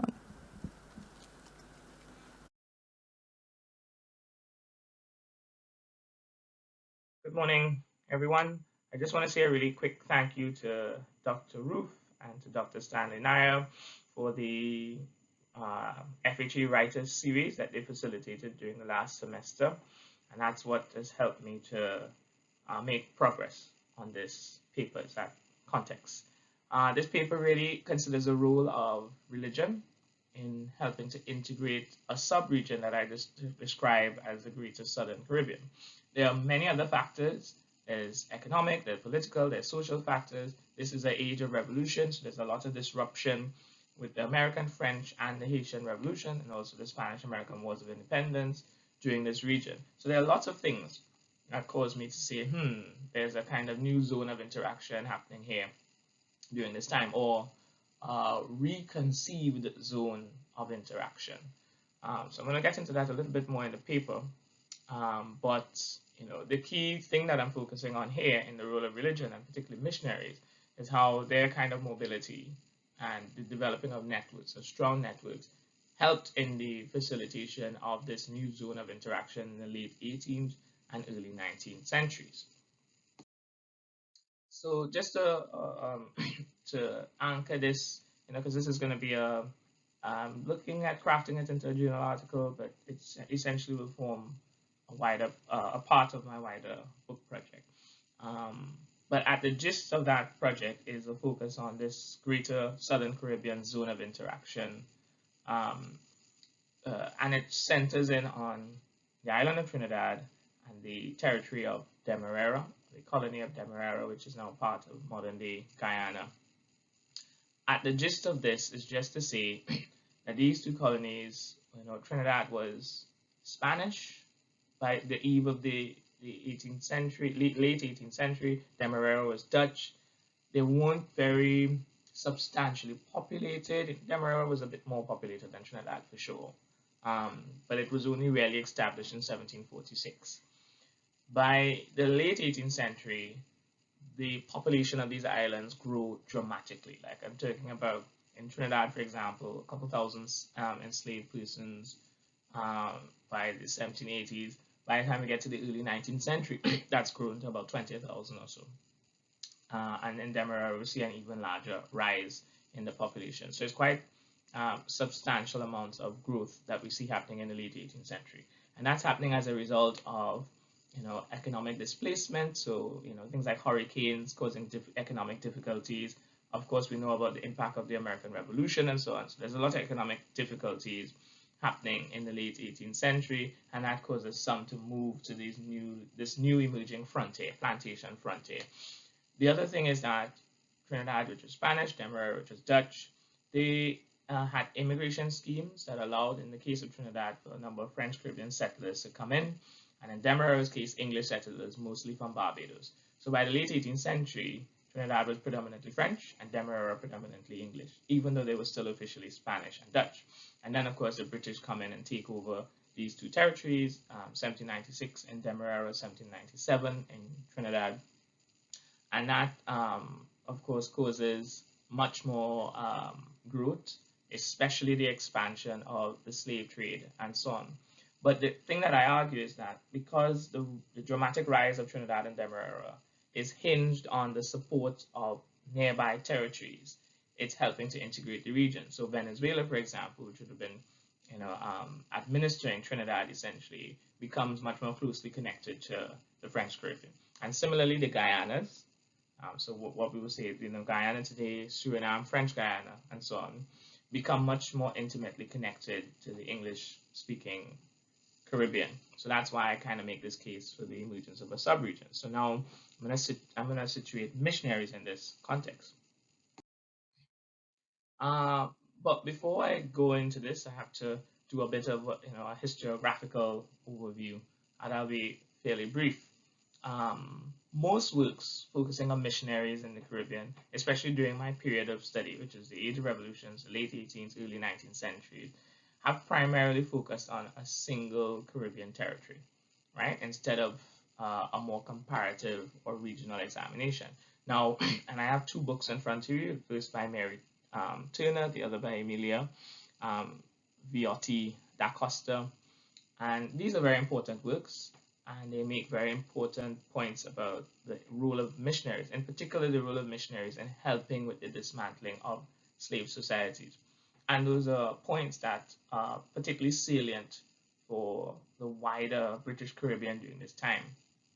But we haven't had more kind of comparative or regional examination to make that point as clearly evidenced across the board. But more so, were these missionaries or missionary societies operating in silos within these individual territories, or were they building up wider Caribbean networks? My sense, and the case that I will make in this paper, is that yes, they are absolutely operating in a more comparative and regional context. And I think fleshing out that regional context of these missionaries will help to provide more clarity, or the sense of which all these significant things that we're seeing in the case of Mary Turner in Jamaica and in Da Costa in Demerara, how much of these things are happening across the board? How much are we seeing missionaries influencing the kind of dismantling of the slave system across the board? Or how much are we just seeing them, the way we see them operating here in Demerara and Jamaica is because of things that they're learning from other parts of the Caribbean or not? So that's why I see it as important to put this in a wider regional or comparative context. So the religious environment, we talked about all the different people moving into Trinidad and Demerara. Of course, Trinidad would have been Roman Catholic predominantly, both with the French and the Spanish influence. And of course, in Demerara, there would have been an influence of the presence of the Dutch Reformed Church. But what we see in the late 18th century is a kind of rise of Anglicans, of Methodists, of Baptists, of Wesleyans, of Lutherans, of Jews, of Muslims, as well as African influence Orishas, spiritual Baptists, practitioners of Obeah, which is a kind of catch-all term for a range of non-European supernatural related ideas and behaviors from various parts of Africa, were present, especially by the early 19th century. What I find particularly interesting as well within the kind of religious environment is that though Trinidad was Spanish, was Catholic, and Demerara, the Dutch Reformed Church, what happens when the British come and take over? You have the rise of British Protestants in the colony. But what is really interesting is the continued influence, because the population still remains very mixed, right? Very polyglot and so on. And so, for example, the governor in 1813 in Trinidad had found that although all civil and political jurisdiction belonged to the British Crown, Trinidad still formed part of the Spanish Diocese of Guyana. And so there are ways in which we see, the Spanish still having a bit of an influence religiously and so on. So it's an interesting kind of mixing in the environment.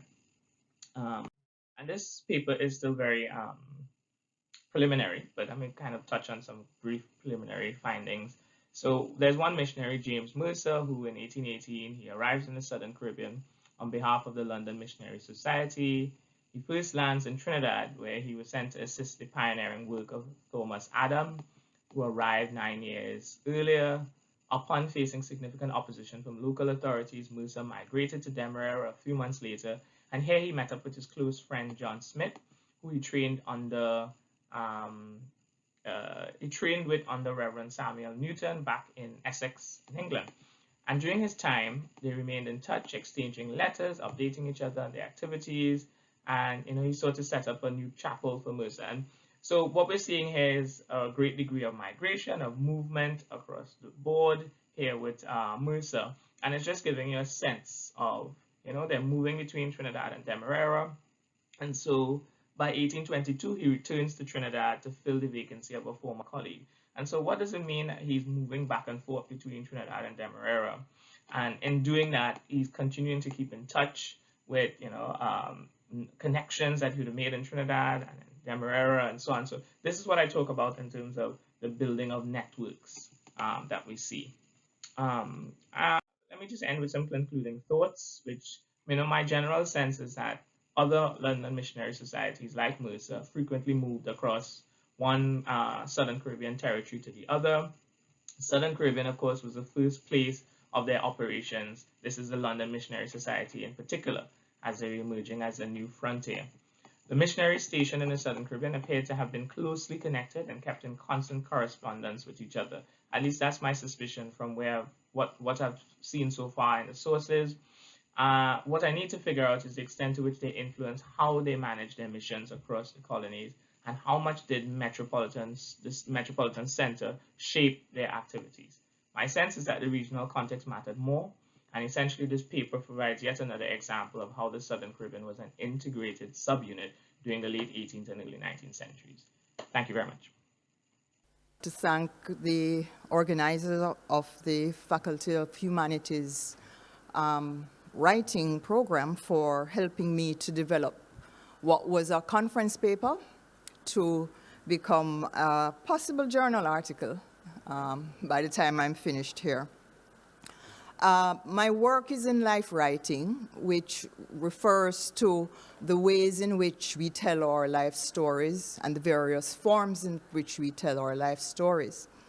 This paper emerges out of my reading of 3 women testimonies, women telling their life stories basically based on certain events in their lives that have caused crisis, and how their telling of the stories themselves help them to articulate the kind of emotional and affective desire for a new kind of relationships. So one of the things that I want to do before I start to expose you to different aspects of the paper is for you to consider the way in which you consider activism. Because I think personal life stories are fundamental to activism, whether it be institutional or organizational based. And in the Jamaican context, testimony is a word that causes a lot of anxiety. We think of testimony in court. We think of testimony in Jamaican context as part of the informal culture. We think of testimony as an important silence-breaking, code-shattering kind of act. But in these 3 texts by millennial women, the testimony that I am calling textimony is basically the telling of life stories in a way that is published. And so I want us to think of testimony as having a history in Jamaica, especially with women who are able to bring to the fore the truth about their lives, the difficulty of their lives, and that this testimonial process creates what is called a testimonial transaction. So I want to reference historically in the Jamaican context the significance of Lionheart Gal by Sistering Theatre Collective.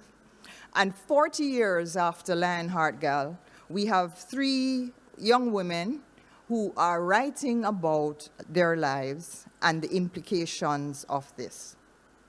So let me just start here. The texts that I explore are Almost Doesn't Count by Denisha K. Fraser, Childish Thoughts by Marian Mirage, Marian the Scribe, who is online, and Pressed to Progress, The Journey from Devastation to Determination by Rochelle Drummond. These are part of the new generation of women making use of digital publishing facilities. This vibrant industry provides innovative ways to connect readers, writers, and integrating the best practices of traditional publishing with the latest innovations of the digital world. There is a greater autonomy over the expression and presentation of ideas in a non-collaborative context. The authors are millennial women who grew up in rural communities and are educated professionals. The women speak about the impact of illness, divorce, and sexual abuse on their lives, and the support offered by their respective faith communities. In rethinking activism, I want you to realize that the text presents the lives of the women as churchgoers. So rather than thinking of activism as only in terms of an institution, the whole idea of the church is here.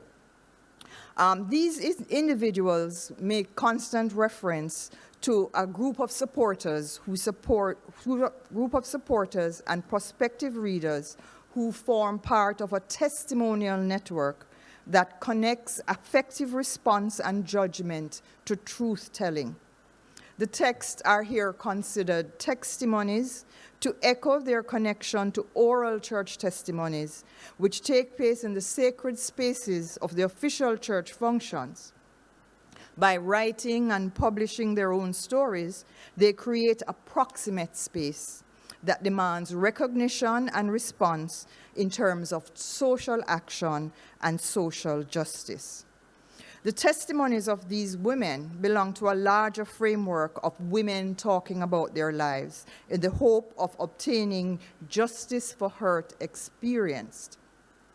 The texts adopt strategies of omission, masking, and reversals to voice hurt that is difficult to articulate. The strategies all women convey different levels of emotional control to depict their experience. In Almost Doesn't Count, a reflective retelling of a sudden bout of illness causes the writer to consider her actual life threat. And all three texts are, in a sense, shaped around feeling or having the sense of almost dying. And it's a fundamental characteristic of these texts who suggest that the women who suggest that their very lives are at risk. And it is this idea of at risk that makes the testimonies even more important. What counts in the texts are not only the support of church members and clergy, but what the women are hoping to find is that the pattern of their testimony explores further their suffering in times of physical weakness and being alone, as well as the joy of other people spending time with them. In Childish Thoughts, Marianne Marage is more open to sharing the deep disappointments of failed relationships, physical violation, and the collapse of her marriage in the first 40 years of her life, documented in the text. Her growing awareness of Hashem as a force in her life has brought her to maturity, forgiveness, and healing. The testimony, the three texts, attest to the goodness of God through the life of the writers. By narrating moments of suffering, betrayal, and disappointment, the writers map their lives as women of the church, where support is deep, even though gaps are revealed, which puts them at odds with expected norms.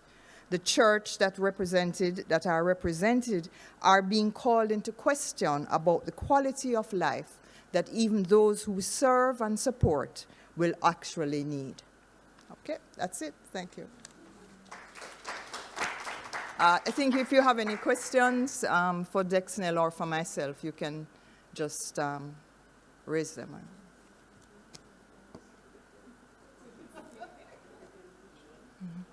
Comments or no questions from me on your presentation. Okay, great. Thank you very much for it. All right. But I will go and ask the other researcher after. All right. Any other question, comment? We have one looking at missionary societies within the Caribbean. We have another one looking at women in the church, and I'm coining it that way. These are exciting, creative work that have, outcomes that we should be really interested in. Indeed, it's an interesting presentation. I would like to know why the church? Because it must have some meaning to you for you to select that particular group of persons. So I guess I'm tying it into sampling. Why persons who are in the church? Yeah, it might be a sample thing, This is not it's a matter of, in the area of life writing, I'm constantly looking for how people are telling their lives. And I am aware of the historical significance of testimony across the world, and its ability to change lives and systems. What I found, and what has always been a practice in Caribbean life writing, is that we have a trauma, we lose a loved one, we cope with illness, and we write a book. And it gets circulated within a few people, and the few people might be a church community, it might be the people from your community, and that never gets circulated into a larger frame. So one of the things that I recognized that was happening again was that young people, because we now have self-publishing facilities, are taking to the text to tell what they need to tell. That wouldn't have been the case 20 years ago because there was the absence of that kind of publishing facility. So I'm excited to see that across the years, the 40 years between Sistrin's book and now, that women are having pretty much the same story, but in their relational axis have changed in these three. So these are women who are committed to their church communities and are following that, but they do find that they have other things to talk about, where their voices are important, but they can't be sounded. So the writing of the testimony becomes that sounding board for them, and an avenue to start a different kind of activism. Marian, I know, has a vlog and has conversations. So in her community, Judah Generation Ministries, she has opened up spaces for people to talk about things that really, you know, to put it lightly, bond them. And so this is the kind of space that is part of the activism process. Yes, fascinating work, Lisa. My question is, what are some of those gaps? You mentioned the gaps in your presentation. Right. What are one or two of those gaps? Well, one or two of the gaps is, I think, understanding the boundary between responsibilities and duties and humanity. I think testimony manages to capture one of the central critics, Whitlock, who talks about post-colonial testimony, talks about the ways in which there are gaps that have no name. And the absence of name is not because they cannot be named, but it's because the structures of society have not sanctioned a name for them. So some of the gaps are that sense of the kinds of relationships that support us, the kinds of expressions that we are allowed as women, the kinds of conversations that are fostered as serious and necessary. So you can be a committed church-going person who feeds the homeless, clothe the naked and all of that, but your own emotional resource and its generation becomes a problem. So the testimony falls into the kinds of focus on the affective turn and what the affective turns asks us to think about and to listen to as if we've not heard it before.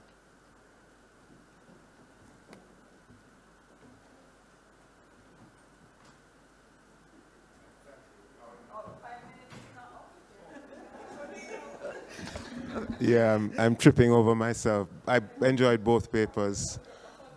Yeah.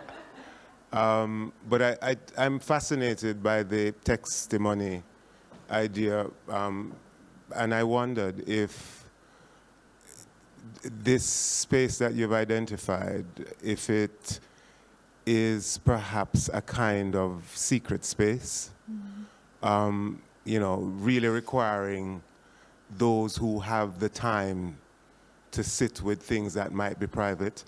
So I'm wondering, to what extent do people use pseudonyms to be able to have these conversations, and how much engaged are the congregations in these kinds of testimonies? I don't know if you get what I'm saying. Yes, so is it a small section of the congregation that's really looking at this, or is it viral in a way that now everything is out in the open? I think it's a bit of both, because I think part of what I'm focusing on is the power of testimony, and testimony as its political effect. So I think if it starts small and secret, it is with a sense to get a wider sense of justice across the board. So it is a kernel effort that has a mustard seed kind of effect in not only in the church, but in the society. Thank you. Thank you very much for the questions, and thank you to our presenters, and again, challenging you that we're looking forward to the publication coming out of the writing retreat. Colleagues, visitors, friends, we're up on a break, 12:15 to 12:45. We'll return. The temptation may be there to go to your office and remain, or to go off and not come back. I am going to encourage you, I'm impressing upon you to return for the session, the panels that we have after. We have some graduate students who will be presenting. I want to also apologize to them and their lecturer for the oversight with their photographs missing from the program, but we'll ensure that that is sorted, and the copy that's uploaded on the website, your photographs will be properly displayed. Good afternoon, everyone. Welcome back to our Faculty of Humanities and Education Research Symposium. This is the afternoon session, and we have some exciting papers lined up for all of us, both online and those who are physically in the room. I got a message from someone online asking if we were finished. And so please send the message to everyone you know that we're back on. We were only on a small break or a short break to refresh ourselves and to get going. So the first panel that we will have sharing with us comprises 2 presenters. First, we'll have Deborah Ferdinand James, and she will be presenting on Caribbean teachers rising to creativity as a nurturing behavior, and she will present for 10 minutes. Followed by Dr. Ferdinand James, we will have Tashaya Young, who will be presenting on corporate visual identity, the art of Jamaican micro, small, and medium-sized enterprises brand communication. Tashaya is from CARMAC, and Dr. Ferdinand James is from the School of Education. I want to just put a little plug in here for Tashaya before she comes, that we have been talking about the Photo Voice research exhibition that's happening in SLT 4, and some persons would have viewed it a short while ago. Those photographs that you were looking at were actually reframed, edited, recreated by Tashaya, because though our participants took the photographs, they were not at the right specs, as you would say, and so on. And so a lot of editing had to go into that. And they're as beautiful as ever. So much so that we have some persons who want to take some of the photographs. So that's the work that she does. So I wanted to put in that plug because I'm deeply appreciative of the support. So over to you now, Dr. Ferdinand James, followed by Tashaya Young.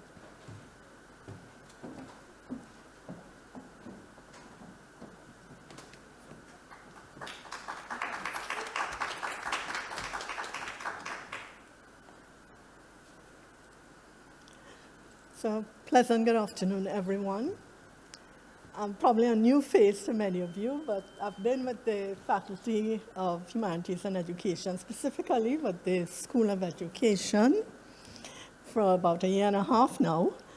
And I'm the coordinator for the Masters in Leadership in Workforce Education and Development, Technical Education, Workforce and Development.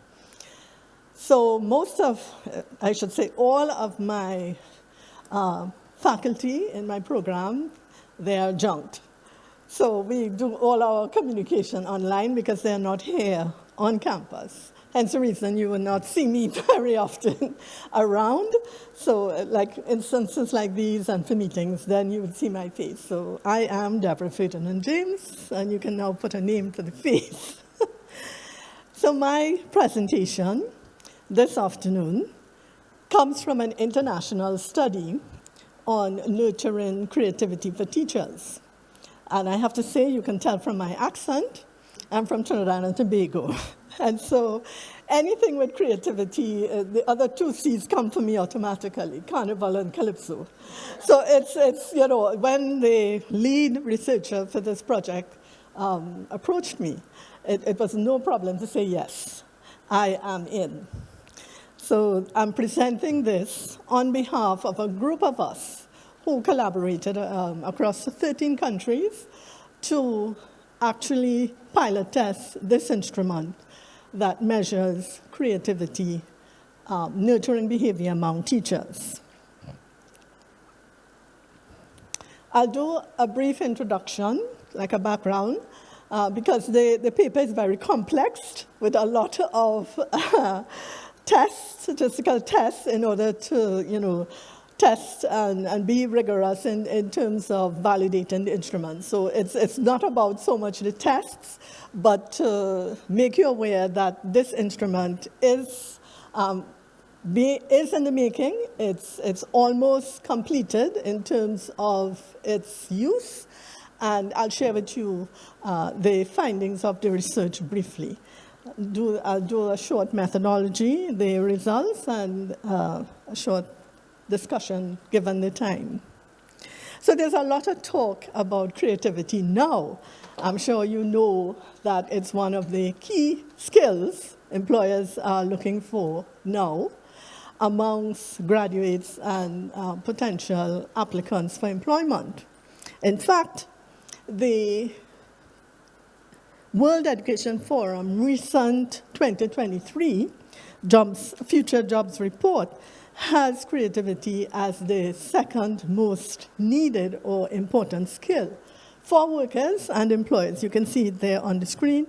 Analytical thinking would be the first.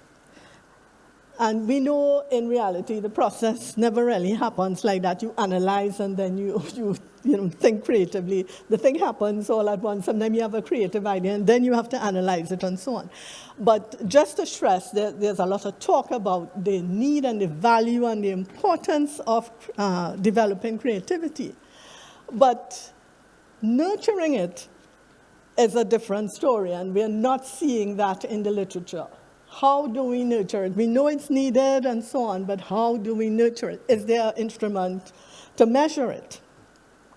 So that in doing the background research, the researchers, the two lead researchers, this would be Dr. Sharma and her husband in India, they saw in the literature where creativity in terms of its characteristics and what we want to nurture in students are actually around 4 components. That would be inquisitiveness or curiosity. So you encourage students to ask questions about things they don't understand or ideas other persons have, and they need to understand a concept. You encourage them to ask questions, be curious. And the second characteristic, well, I shouldn't say the second, but abstraction is another characteristic where students would have ideas, and you need to encourage them to explore these abstractions, with their friends or even with you, to see the value in it and to understand what the abstract word or idea is about before you actually say, this is a creative idea. Well, of course, critical thinking is very much about thinking outside the box, analyzing what ideas you have, and looking at it from different ways. And motivation, where you boost the students' morale, or you help them and encourage them to learn from their mistakes.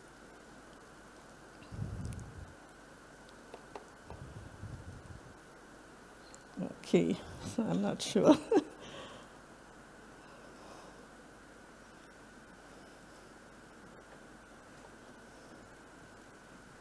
All right, so in nurturing creativity, we want first to highlight the importance, as I have pointed out to you you highlight the importance to teachers. You then measure it to know where the gap lies, and then you develop it from where, the findings show there's a need. When you're thinking about the instrument, 4 conditions were used in the case of the researchers. It must be congruent with existing literature, which would be the 4 components. There must be good reliability and validity. It must be concise because teachers don't have a lot of time to, go and take time to fill it in. And it must be culturally sensitive across cultures. So the research was really to assess the properties, the reliability and validity of the instrument across 13 countries and across genders. So the 2 research questions is the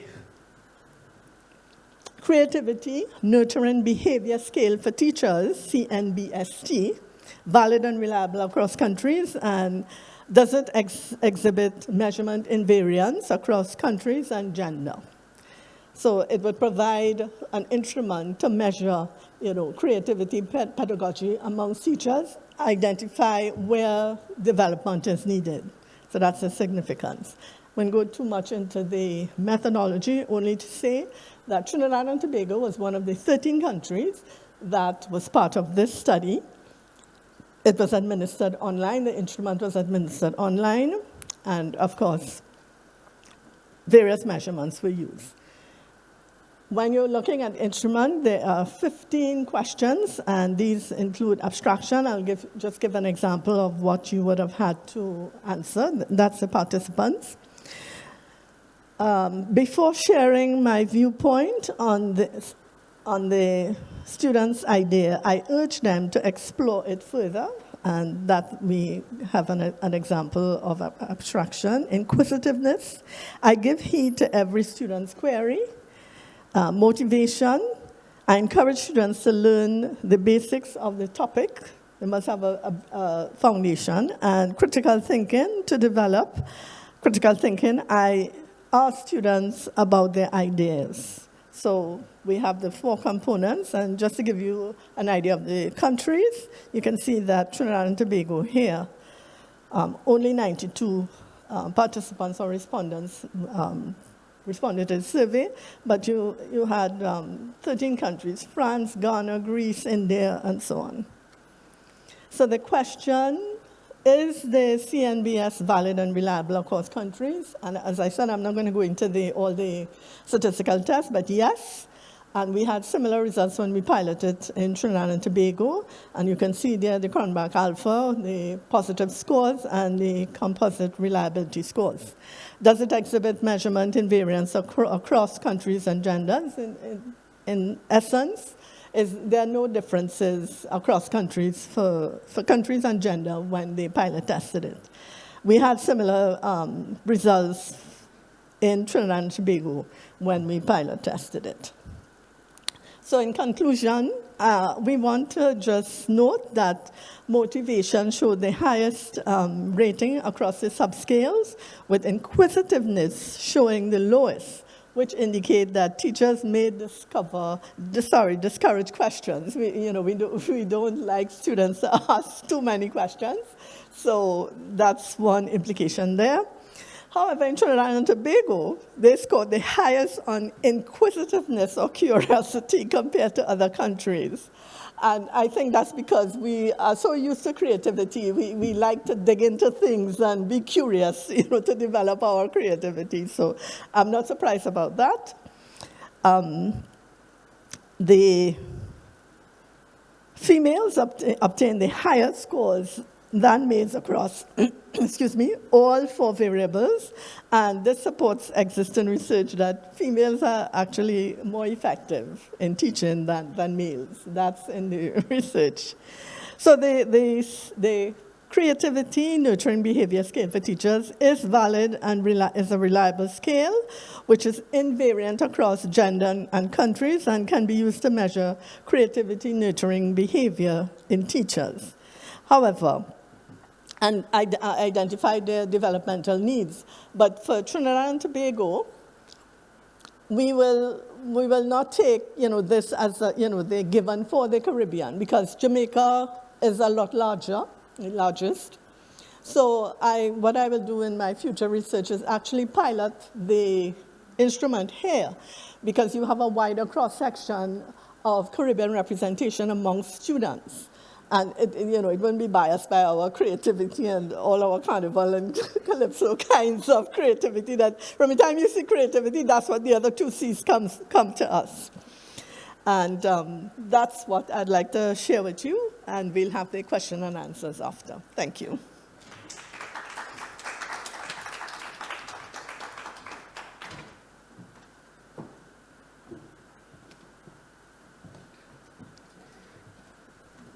While the presentation is being set up, I would like to thank Dr. Roof for inviting me to present, and you're most welcome.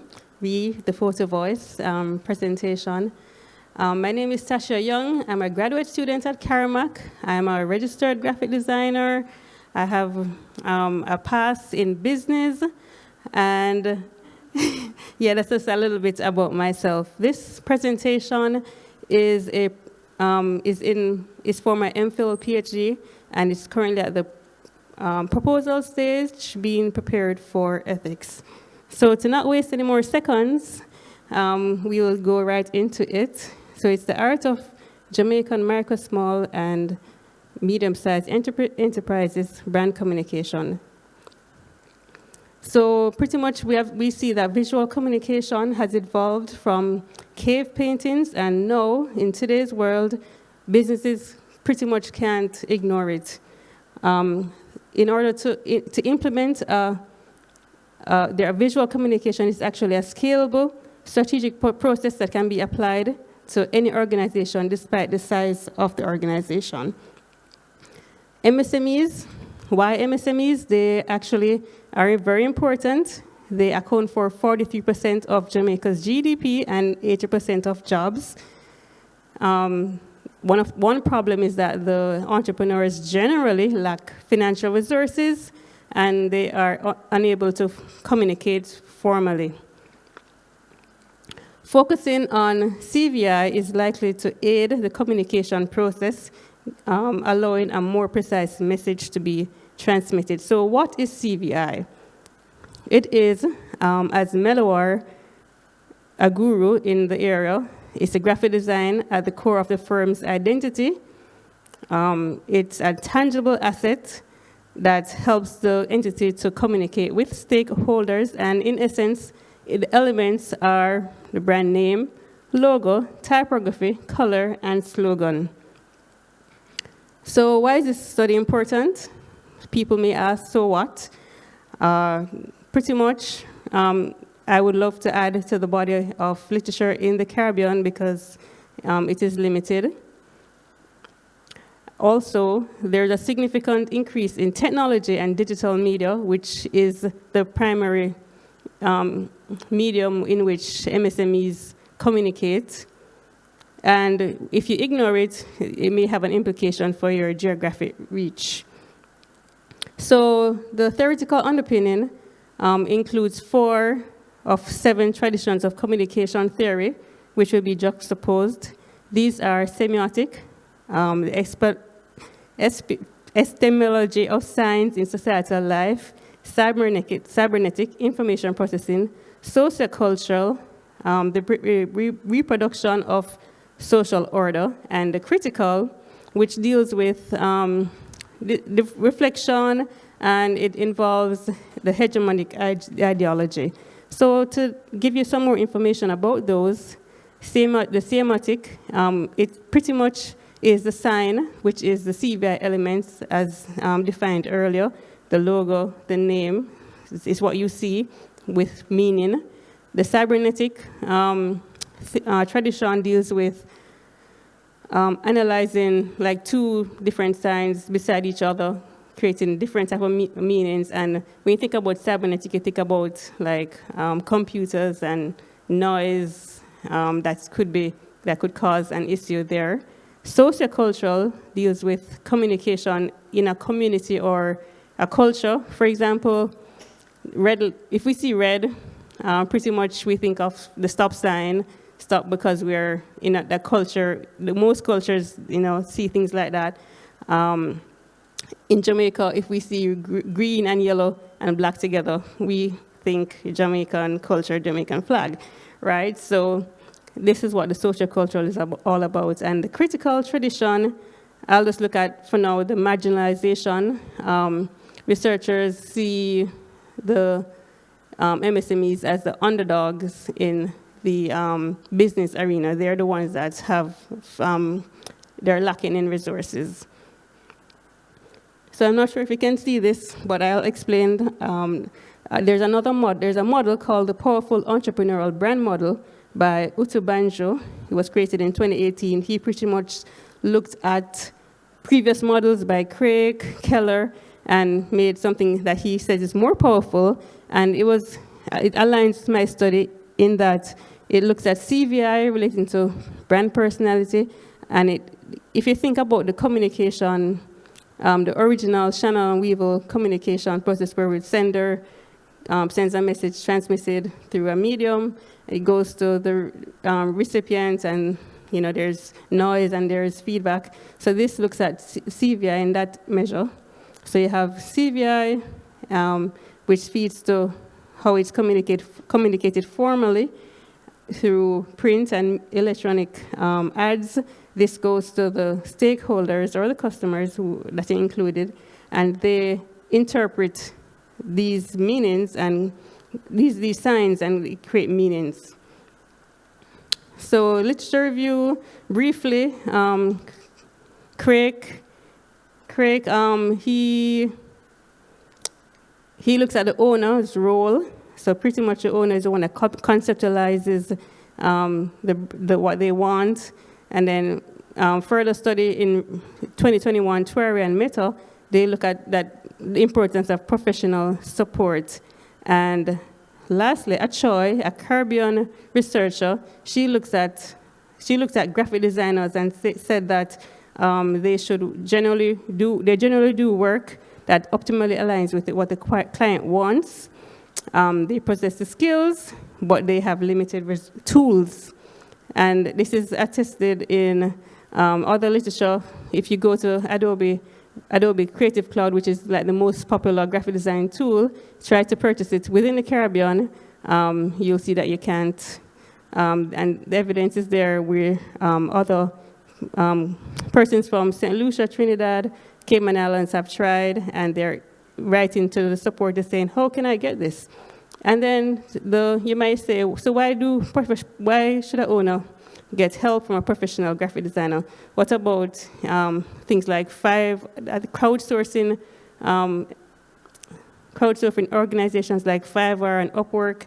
You can pay $5 for a logo, but that also has its problems. And then there was Canva that came about in 2013, where entrepreneurs try to do things themselves, but is that really the best way?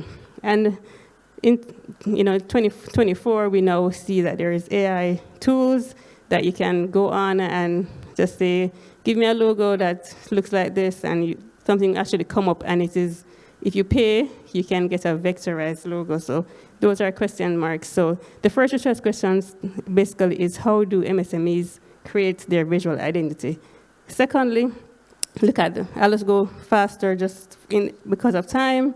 The second set of literature speaks to the brand name, logo, color, and typeface, and the slogan. So that is CVI and how it is correlated with communication, and that they all must be aligned to strategy. And even the typeface, a study was done by Bottomley and Doyle, where you have to have specific typefaces for specific products, or your product may not do as well. And then there's looking at print and electronic media, which pretty much says that if your CVI is not consistent, so you don't have the same thing you don't have it presented the same way across print and online, then you're gonna not attract the wrong target audience and lose money and time. There's also some more literature about noise. from the RGD accessibility book, which says that there's a way to signal, where the signal to noise ratio can be improved if your designs are done properly. For example, using a shorter word instead of a longer word, and it talks about accessible design as well. So we may think about accessibility in terms of somebody who is disabled, but we all will experience accessibility needs at one point. If you leave your glasses at home, for example, you are a candidate. So it says that design should have this feature built in. So that leads to research question 2. How do MSMEs utilize their visual identities to communicate to stakeholders? And lastly, the last set of literature basically tells you that if you have a consistent CVI that is well done, you will have a competitive advantage over other companies within your industry. And that leads to the last research questions: how do MSMEs leverage their visual identities for competitive advantage? So the methodology is a multiple case study research, which we know looks at real-world perspectives, and it gives an in-depth look at cases. So I'll be able to make a connection between the data and the conclusions and align them with the research questions.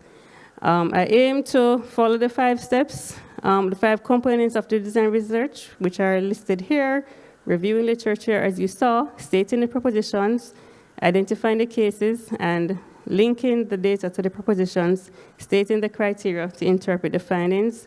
I won't go through all of these, but these are my inclusion criteria, which basically says that I'll be looking at, for example, they have to be registered with the Companies Office of Jamaica for at least 7 years, sole proprietorships, business to customer, they should be accessible, which is a big point, and their professional help, if they use one, should be accessible. They should have online activity, etc. And these are the exclusion criteria. I won't be doing any large companies, any government agencies, non-for-profit, no companies that are 100% virtual, because they may be hard to access, no business-to-business companies. And I won't be looking at the entities' financial reports or operations or human resources. So Yin 2017 basically explains that it's not really sampling that I'll be doing. Or it's not really sampling, so I'll be doing replication logic. Here is the amount of persons that I'll be interviewing 9, which is standard according to research. The number of interviews by the the data collection instruments, and pretty much that is analysis will be done, the pattern matching. And we can understand, we get a gist of what my research will be about. So data analysis will do, as I said, pattern matching, and this is a list of patterns that for and against. There's strangulation from data analysis, document analysis as well. And I will be doing rigor, which with the pattern matching actually helps with. And I will adhere to the ethical considerations listed here. And my limitations are, as a typical case study, limitations that the interviewees may not be interested, false responses, documents not available. And future research, the use of cross-case data analysis, which I hope to probably end with my PhD with, to generate a theory or some steps or a model that MSMEs within Jamaica can use to be a guide for them when creating their corporate visual identities. Thank you.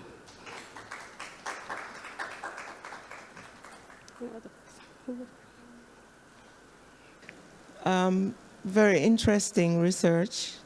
I think you'll enjoy it, as I have. I'm sure we have enjoyed hearing you describe it. Just for clarification, is it cases that you'll be looking at, or are you going to be doing qualitative research? So it is qualitative research and multiple case with multiple case studies. When you say case studies, could you describe what you mean when you say case study? Is it that you're going to look at, you're going to find documentation about?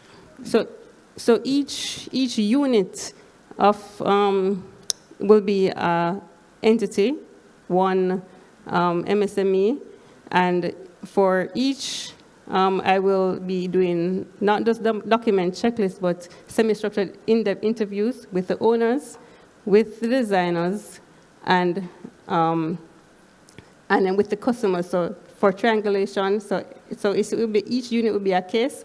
So I would go through those techniques for all, and then do literature, hopefully to find literal replication at first, and then be able to compare for theoretical replication. So you're going to be doing interviews then? Yes, semi-structured interviews mainly, and the document analysis. Oh, okay. Did you say the size of the companies? Well, I didn't put it in my presentation here, but the Ministry of Industry and Commerce has a definition for MSMEs and for each micro, small, and medium. So that is actually listed in their document in a table. So that tells you it's not necessarily the size, but the number of employees, how much money they make, etc. So there's actually a definition for each. Okay, one last question. I think you might find that, well, you're in the field, that a group of companies might use the same graphic artist. How are you going to get around duplicating your interviews? Well, that's a very good question. I actually didn't think about it. If they do use the same graphic artist, well, the person would have to, I hope they would agree to be interviewed twice, saying basically the interview I would want to accomplish the steps that they took and the concept behind the creation. So it will still be 2 individual interviews. However, I'm hoping that the person will be willing to spend the time. Okay, all right. Thank you very much. Yes, you're welcome. Thank you for that question. I'm not in the area, but it may suggest that you'll have to find somebody else to get some more insights based on what you're looking at. Remember, we had 2 presentations in this panel, and so I have a question for Dr. Ferdinand James as he looked at creativity scale. I'm interested in that.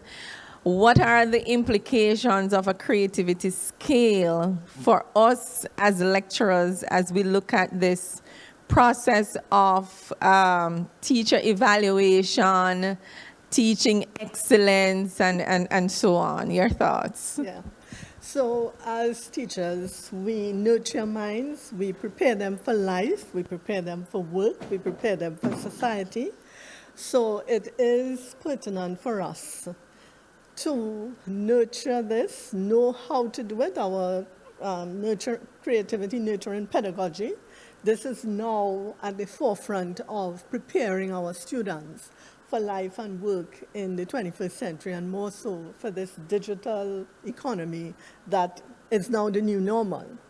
So that the implications would be, if you start earlier, if you know how to nurture creativity, you would be able to develop that skill and competence in your students from a very early age and give them the foundation they need as they go through school to prepare for the entry into the world of work, which is very competitive now. Employers are really looking for persons who could think creatively, analytically, and innovate to give them that competitive edge in the job market. And so I'll stop there. Sure. Dr. Ferdinand James, and that's from Paul Hodner, and he says, to the exercise of the creativity. Okay. So for the first part of the question, the research did not show that teachers are more creative. It shows that they are more effective in teaching, because they rated, all the responses were higher than the males across the 4 scales. So it's not just creativity, per se. Males are given more to be providers, and that's our culture. That's how they were brought up, protectors, those kinds of inclinations. So that's a cultural thing. It is not that female teachers promote themselves as the ideal for the teaching profession. Those are cultural things that we have to deal with, but certainly I think with what's happening with the performance with boys in schools and so on, we do need more male teachers so that the boys would have male role models to look up to in terms of helping them to develop as males and to improve their performance.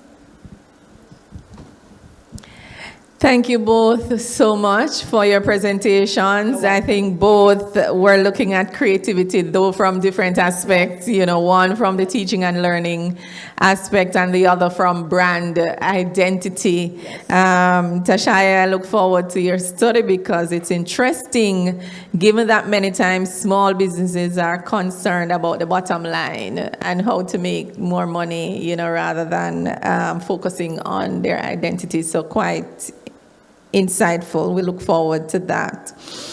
We are moving to our next panel, which is panel 5.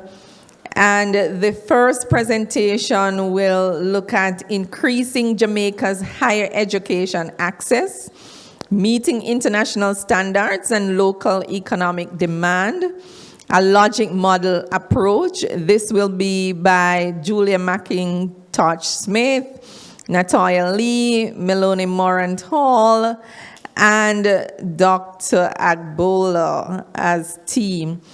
Following that presentation, we will hear from Sharika McGowan Hunter, who will be looking at anchoring postgraduate students' experiences during the COVID-19 pandemic through photo voice research.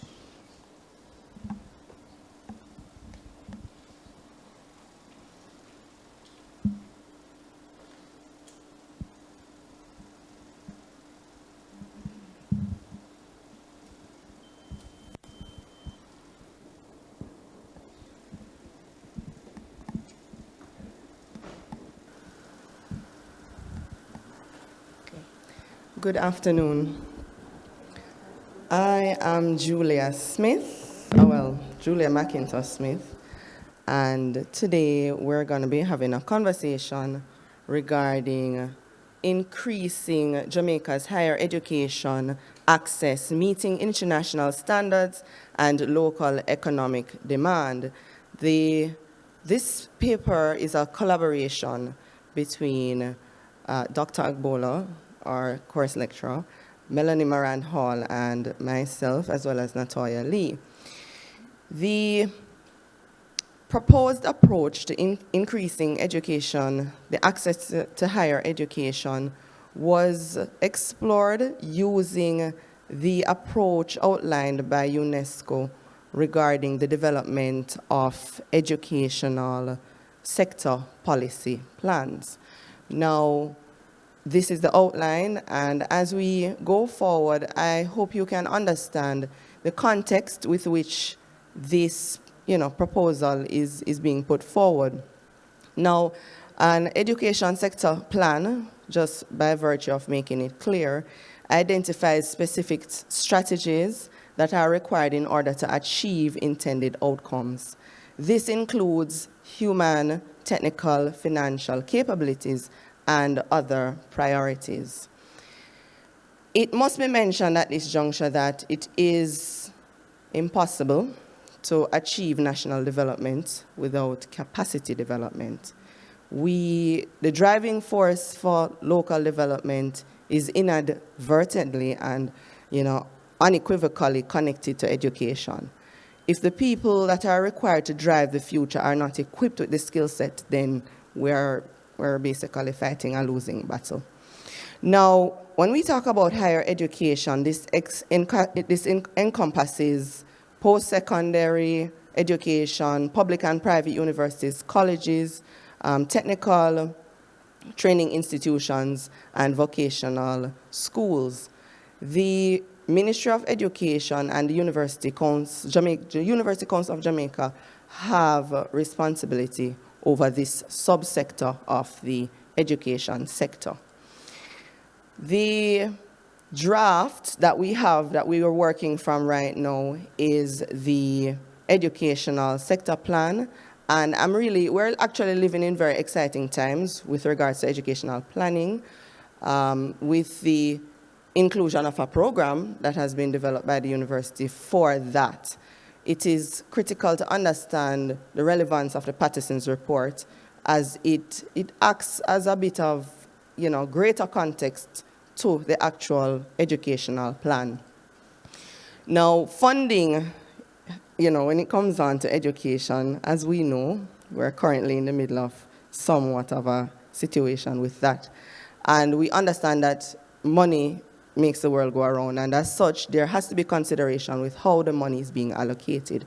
Currently, education is funded, higher education is funded by the government providing subsidies. The Prime Minister himself would have pointed out that there is a need to explore options regarding how we allocate the funding and not necessarily just providing subsidies. If the access rate currently is not where we want it to be, then we have to begin to do things a little bit different. If we say that we are providing subsidies, but then the people are not accessing the service, then they're not able to benefit from the subsidies. And as such, a logic model was considered in terms of helping to understand what the gaps are and how to address them in a systematic way. Now, the gaps that were highlighted in the document, which is the education sector policy plan, the education sector plan, is a lack of current data to drive and inform decision making. That's almost like a bell that has been ringing in this room from we've started this symposium. The relevance of courses that are being offered by the universities in relation to labor market and limited access due to entry requirements. Now, that alone is an issue because there's a disparity across the different higher education providers in terms of what entry-level requirements are for the various programs. And of course, the rate of access, which this is connected to the first point of data-driven, because everything is disseminated. Each campus has their own data. And so in providing greater access, we need to understand what the current rate of access is. And to really tie that down was a bit of a challenge. The last figure that we have dates back to 2018, 2019. And so we need current data. The limited data that we did find does demonstrate, however, that with regards to higher education, there is a very limited number, as highlighted in the section that is turquoise, right? So it's a very small percentage of our population that is matriculating to higher education. And even in that, there's another issue with regards to after persons acquire education, are we as a nation benefiting from that? We always hear the term brain drain. Now, that is another concern. After we would have implemented these subsidies and grants, where would that brain power then, how would that serve our national development? We have to come up with creative ways to do that. And so policy formulation is key. We'll not spend too much time talking about policy positions, but we will go on to the methodology, which speaks to carrying out a SWOT analysis, which was done in the current sector plan. And various issues were identified, strengths, weaknesses, opportunities, and threats. Now, coming out of that analysis, the development of a logic model, which is driven by objectives, would then chart the course for a future access rate that can be monitored, evaluated, and improved with time. Now, the design of the program was mapped directly as a result, would be mapped directly as a result of the outcomes from the logic model. The activities, the inputs, indicators, and outcomes would fall under the general goal of increasing higher education access to meet international standards. And these standards are directly mapped to the to the strategic goal, right, for UNESCO, which speaks to ensuring inclusion and equitable quality education and to provide lifelong learning. So there needs to be, a way of ensuring that people are able to access and that they are not prevented from accessing because of their situation or their peculiarities and so on. So we need to make it affordable, and not just make it affordable, but also through the use of an action plan that is geared towards data, go to the root of the matter. What is happening with that major gap that we see in the previous chart with all the people that have left high school and some of whom have the qualification to access, but for some reason have not been able to bridge that gap. And so we need to be narrowing that gap and also be providing decent work for people after they would have acquired that education so that they don't end up leaving. So using the logic model, then we'll be able to develop strategies, have timelines to measure specific actions and targets for the programs that we would design to achieve the intended outcomes.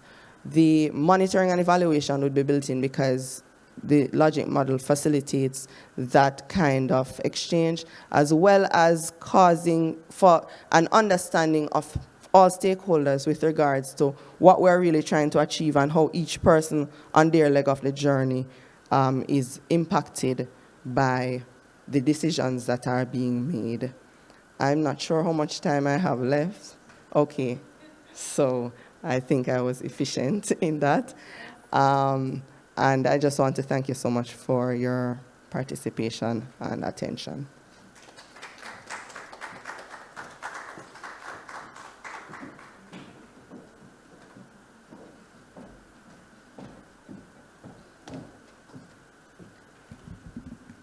Good afternoon, everyone.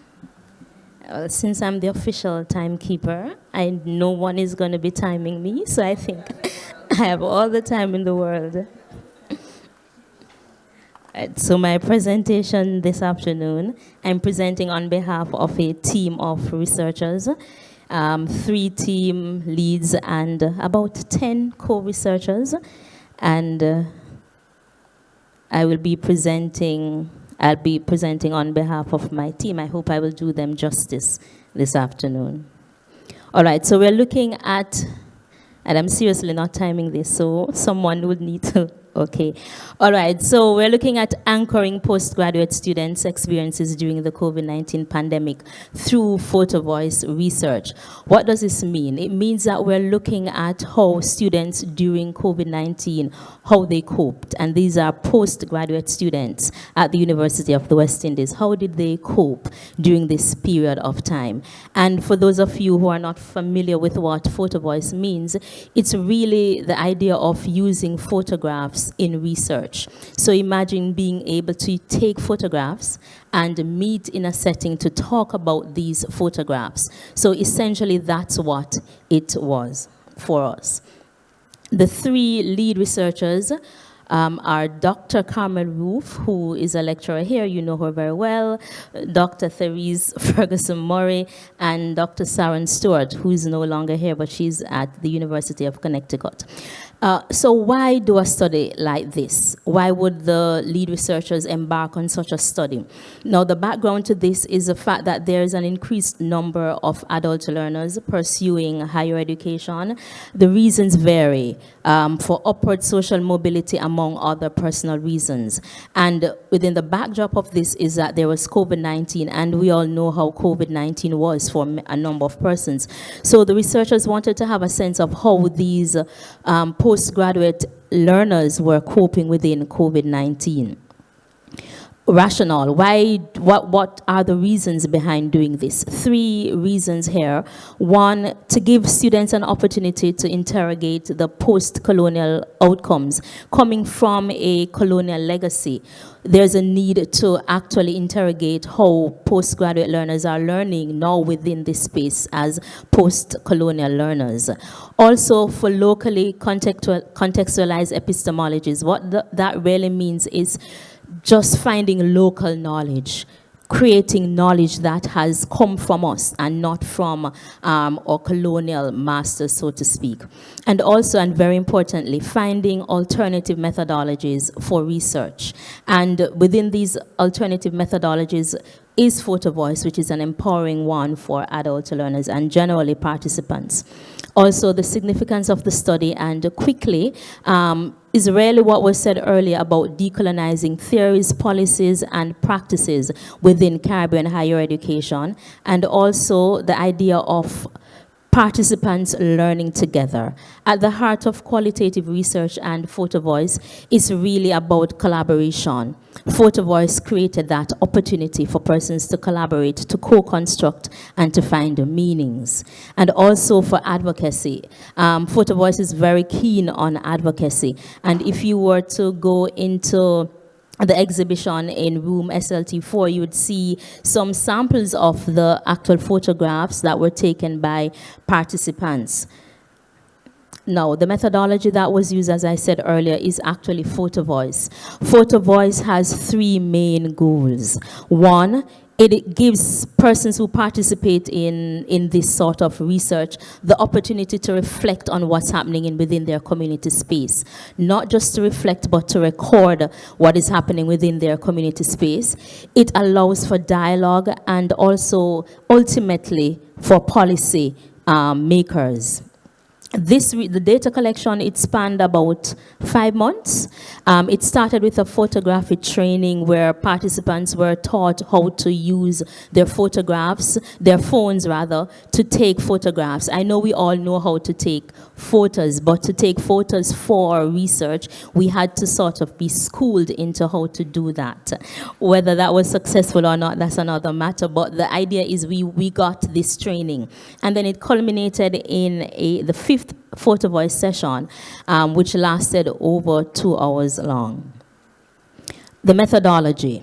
Now, the participants, there were 10 postgraduate students. One was a PhD student studying in the USA. She started in Jamaica and she continued in the USA. There were 9 master's students studying in Jamaica, 1 male student, 9 female students, and 9 first-generation students in all. Data collection, 25 photographs in all were collected. 6, in terms of data analysis, there was over 6 hours dedicated to the analysis of this. And after all the coding happened, there were 3 themes that emerged. And here they are. So theme 1, there's a multiplicity of emotions, guilt, grief, and loss of former self that these adult learners experienced. The higher education experience as a balancing act. COVID-19 as a double-edged sword. These are the 3 themes that I will explore quickly. So theme 1, you are seeing a picture here that came from Marlette's narrative. Marlette, she took this picture in particular. There were 2 boys, her sons, who were running on the beach, and for her, it was her way of trying to find ways to cope. There was a lot of emotions that she was feeling at the time. As a student pursuing higher education, I have always wondered if I'm balancing all aspects of my life. Family is important, and so she was wondering if her family was losing out on the focus that she now had on her academics. So she took this picture in order to try to find sort of a balance, so to speak, as she sort of thought about her emotions. Theme 1 continued, and we have here a beautiful photograph of the sea. And here it is, Carmen, in her narrative. She says that at times I feel lost in the middle of the sea. Now, this is someone who is going through her education within COVID-19, and in terms of reflecting, she feels lost. At that time, she felt lost. She felt like she was struggling. Again, the balance of the family and so on. So she felt that there was guilt that she was experiencing, and she created this simile where she says that she feels like there's a wave of guilt crashing against the wall I put up to stay focused, again using the photograph to explain her emotions at the time. Then we have theme 2, the higher education experience as a balancing act. And here we have Sunshine Girl. She's sharing her experience. She's a single mother at the time, and she was going through her experiences. And it was that her son now became the person who was leading or being the mother, because she was so overwhelmed and exhausted with caring for him and pursuing her education during this time of COVID-19. So the roles reversed, and he now became almost like the mother, trying to help her through the process. Then we have theme 3 here, COVID-19 as a double-edged sword. And Michael, in his account, he took a picture of and the picture, we could see the sunlight coming in. So he's looking at COVID-19, there's a lot of darkness. However, though there is a lot of darkness, COVID also created a light for him, because he sees the light at the end of the tunnel. Then Janelle, she took 2 photographs that would represent about the same thing. So again, COVID-19 was a dark place for Janelle. But even though it was a dark place, and she took a picture to actually represent this darkness that she was experiencing, on the flip side as well, COVID-19 as an adult learner was also a space where she could benefit from slowing down. So she took the picture of the clock to represent the fact that she was able to slow down, to focus on her studies. So COVID was both good and bad for her. In my 2 minutes, let me go through the implications quickly. So implication 1, having gone through this study, adult learning experiences in the Caribbean, it's unique. According to Blackchen 2013, the experiences that Caribbean adult learners go through is quite unique. It is uncommon to have so many first-generation learners at a premier research institution. And therefore, adult learners, they go through a lot. They have a lot of responsibilities, which is compounded by the fact that there are a lot of socioeconomic issues that they have to contend with. Implications 2, adult learners in the Caribbean have certain characteristics, and I'm going to just deal with one here. They persevere. If you were to listen to Sunshine Girl's story, she is not just a single mom, but she's a single mom who was struggling through COVID-19, but she was not going to give up. And so that is a characteristic of the Caribbean learner, which Barrett and Mighty speak of. Implication 3 is going back to looking at using research like this type to empower students. So these methodologies, they are different. Photo Voice is fairly new. It's just started in about the late 1900s, so it's fairly new, but it gives the space for empowerment. It is action research in the making, in light and in form. And lastly, implication 4, again, going back to the idea of enhancing levels of support needed for these students. If we are to think about the students who are working at this space, who are learning in this space, there needs to be pedagogies that provide opportunities for adult learners to share their unique real-life experiences. There need to be social support groups that help these students, and there should be mentorship as well to support these students. And I hope I did it in 10 minutes. Here are the questions.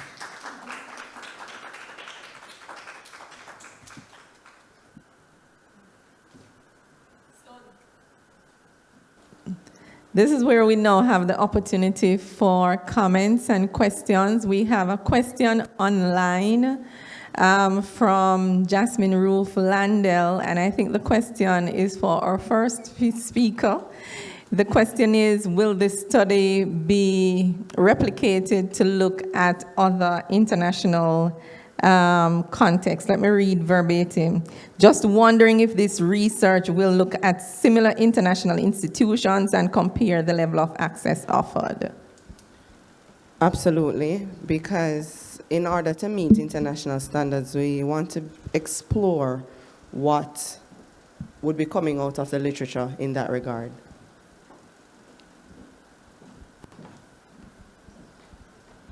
Thank you both for your presentations. I wanted to ask, how is it that we have so much old data for education what is really driving some of the policies that are being implemented now? Philosophy, perhaps. One of the issues is the decentralization of the systems. So we have the University of the West Indies, we have the University of Technology, we have the teachers' colleges, we have the nursing. So everybody has their data. And so this study seeks to provide a way in which we can begin to collaborate to strategize. And that's one of the main reasons for that, to begin to collect data, meaningful data. Okay. Thank you.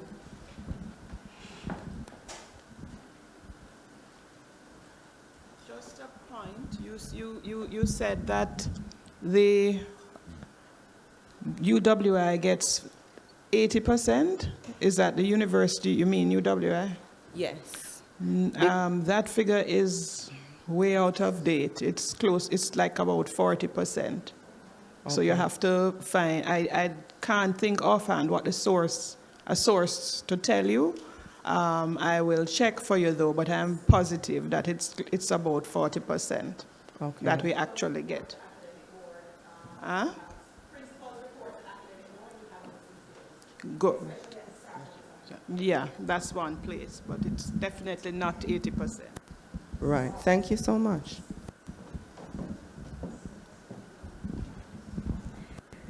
Last question, comment for Mrs. McGowan Hunter.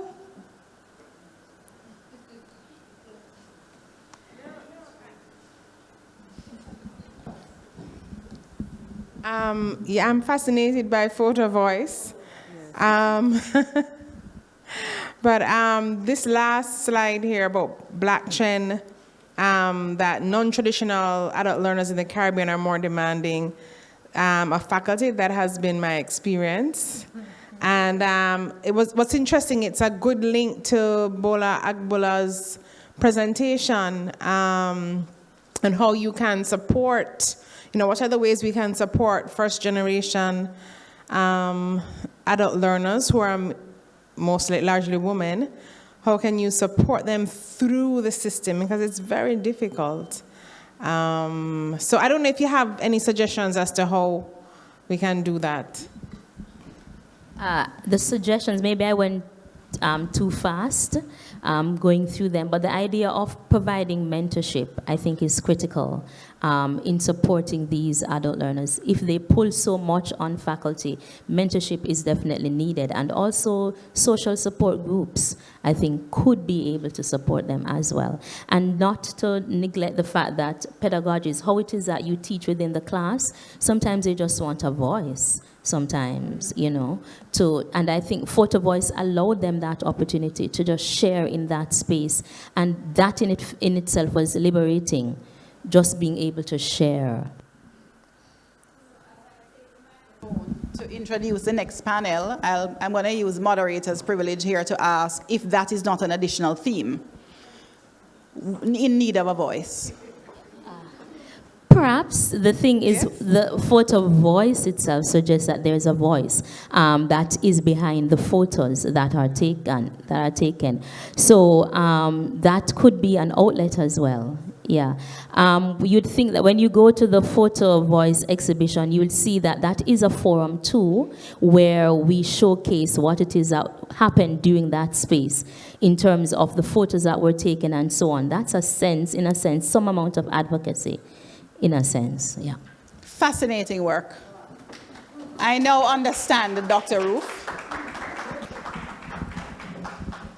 Private conversation there. Yes, so good afternoon, colleagues. We're getting on well, aren't we? For those of you who have stayed the course, I'm sure that you would have learned some things that you were not exposed to. I'm talking now about our physical audience and those online. Fascinating to be able to, even myself as a member of this faculty, learn about the work being done by our colleagues. So we move now to our final panel. We've come a long way from this morning. I want to introduce Dr. Sandra Elizabeth Minot, who is going to present to us of COVID-19 and bilingual sentence strands, a mathematical iteration toward Creole robotics. We missed that presentation this morning. And then in this final panel as well, we're going to have 2 presentations additionally. One from, oh my gosh, the name is not here. Right, okay, it's above for some reason. Tania Wilkins Miller, yes. The role of plant heritage stories and music in connecting Caribbean youth to climate justice, fascinating. So you see,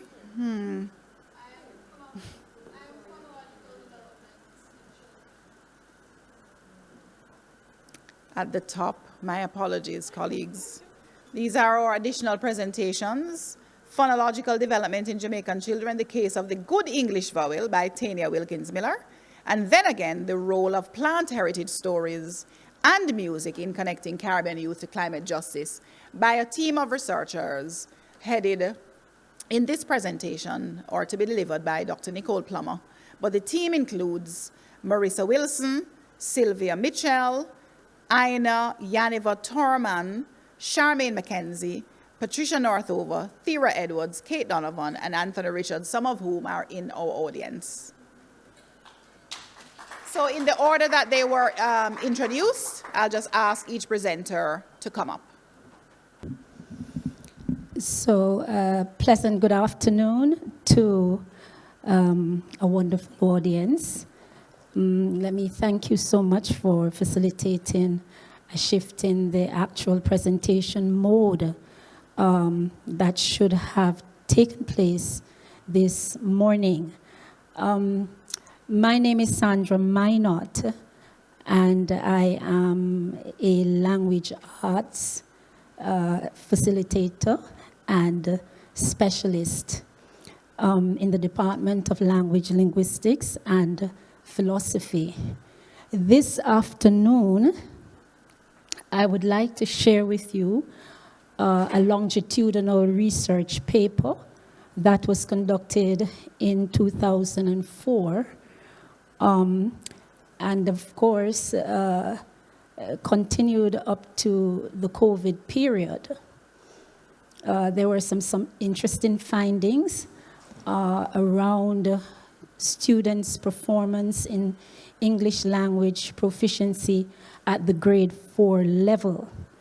The findings have mathematical implications for Creole robotics, and I hope that my 10 minutes will allow me some leverage to share same. 10 minutes. Okay. So the research originated from several Jamaican situational challenges that existed and continue to exist. This was way back in 2004. And that is that the Jamaican speech community consists of 3 distinct varieties of standard English, and that our students, children, early childhood writers, have to compete with this challenge. It is a challenge because many of the early childhood speakers reflect these varieties within the form of their written English composition. Lati Bodair, 2014, Roberts, 1998, Madden, 2012, and Taylor, 1963, as far back, has recognized that this is really indigenous to Jamaican writing style amongst our early childhood writers. It is a problem because it is affecting the actual language performance outcomes of many of these early childhood writers at the grade 4 level particularly. So the focus of this paper surrounds grade 4 early childhood writers.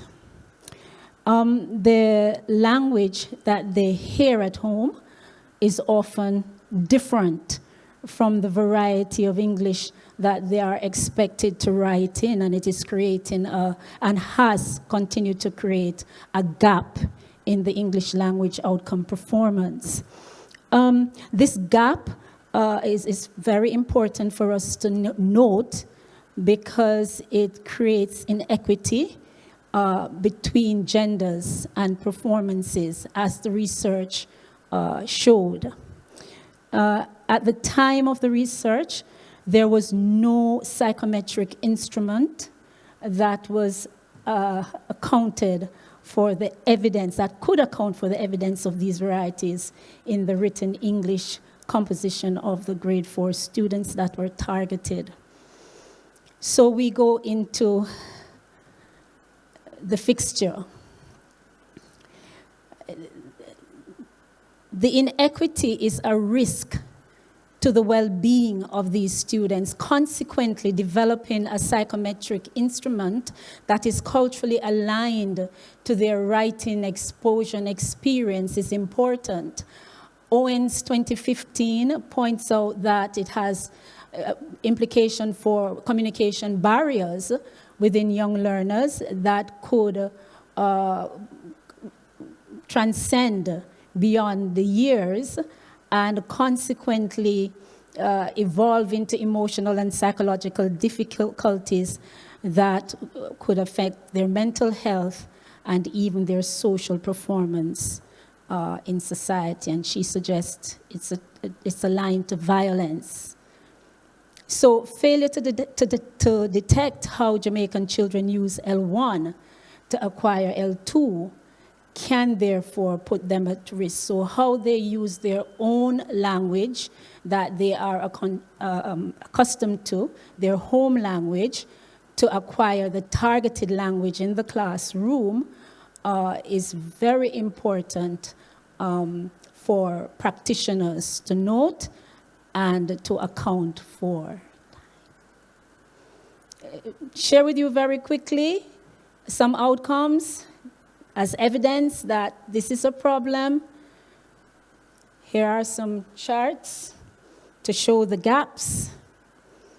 The purpose of the study was then to provide a contextual response to the Ministry of Education and Culture in 2004 and then 2012, a call for more quality control type of classroom-based assessment that monitor educational outcomes against inputs. So the psychometric instrument was developed to respond to that. The instrument identified 3 varieties of creoles found in the written English composition of selected grade 4 students and the correlation of such varieties between gender and reading levels using 2-phased piloted bilingual test scales. So the instrument was piloted twice and calibrated for some missing, we would have said scales that were evident in the actual composition of the scripts that were looked at by linguists. So for example, some scripts would have reflected equal usage or reliance, so young students relying equally on the mesolectal and the acrolectal range. The scale in 2004 did not have those boundaries, and consequently it was reiterated or recalibrated to include an accurate reflection of this. In the second phase, successfully did that, and consequently, the results showed some interesting things. The methodology was a mixed methods approach.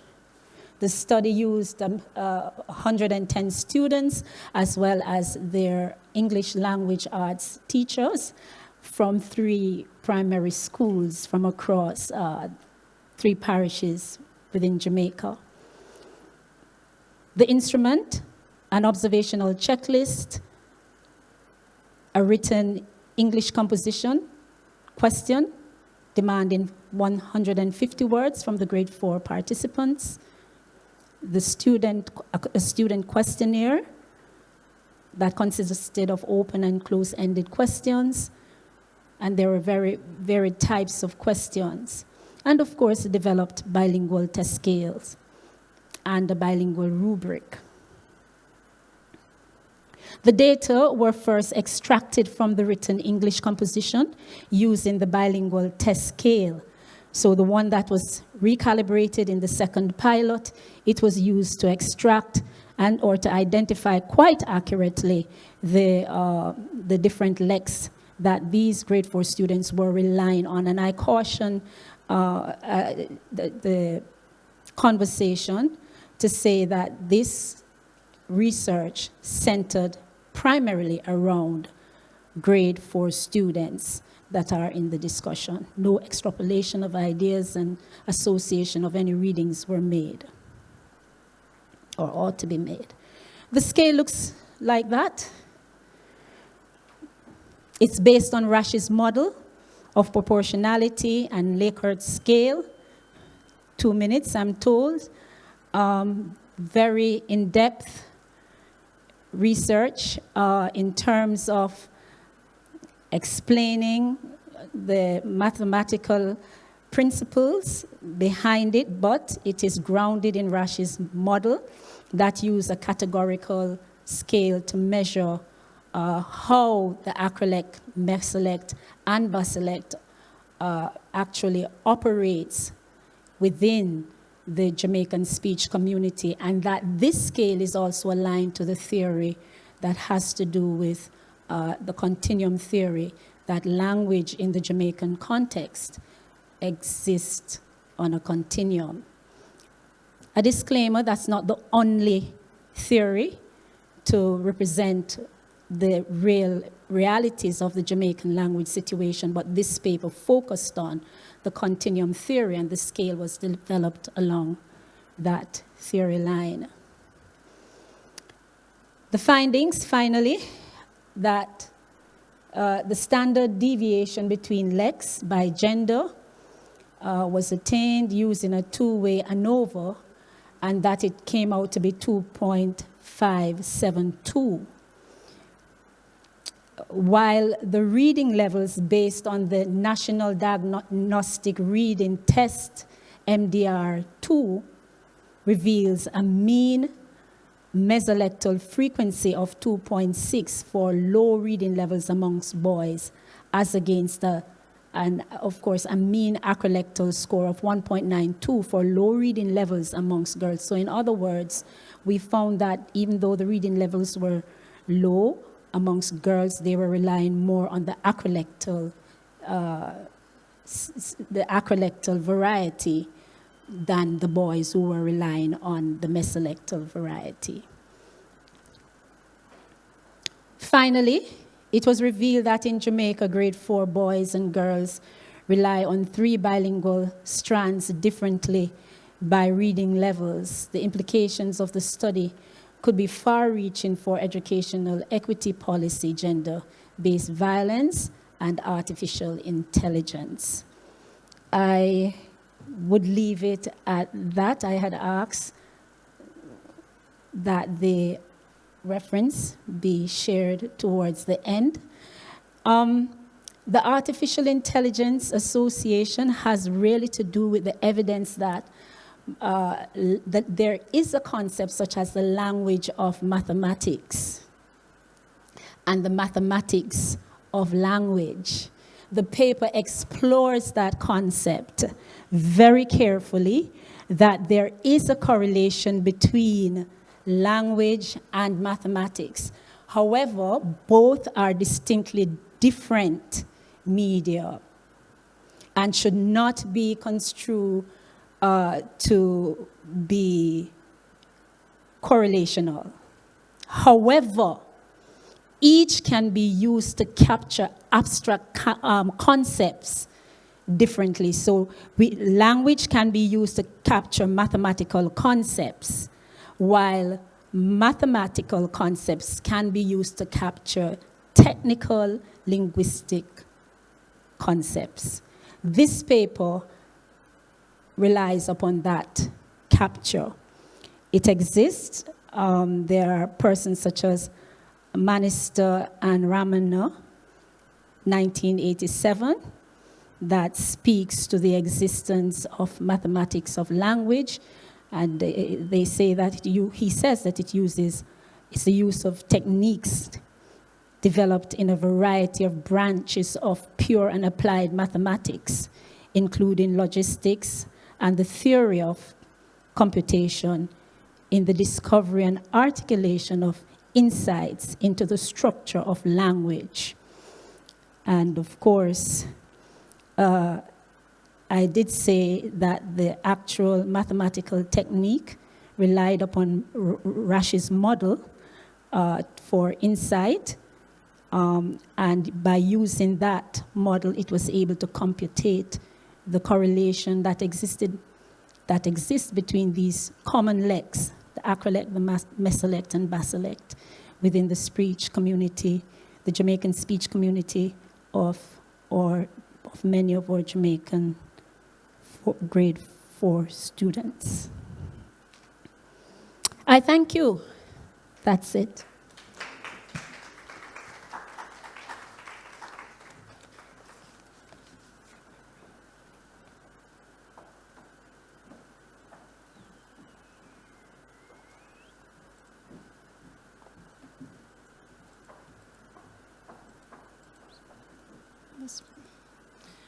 Good afternoon, everyone. Thank you, Sandra, for setting the backdrop for my presentation. And I also want to thank the coordinators of the Faculty of Humanities and Education Writers Series. I can say that this series has motivated me to work on at least one journal article.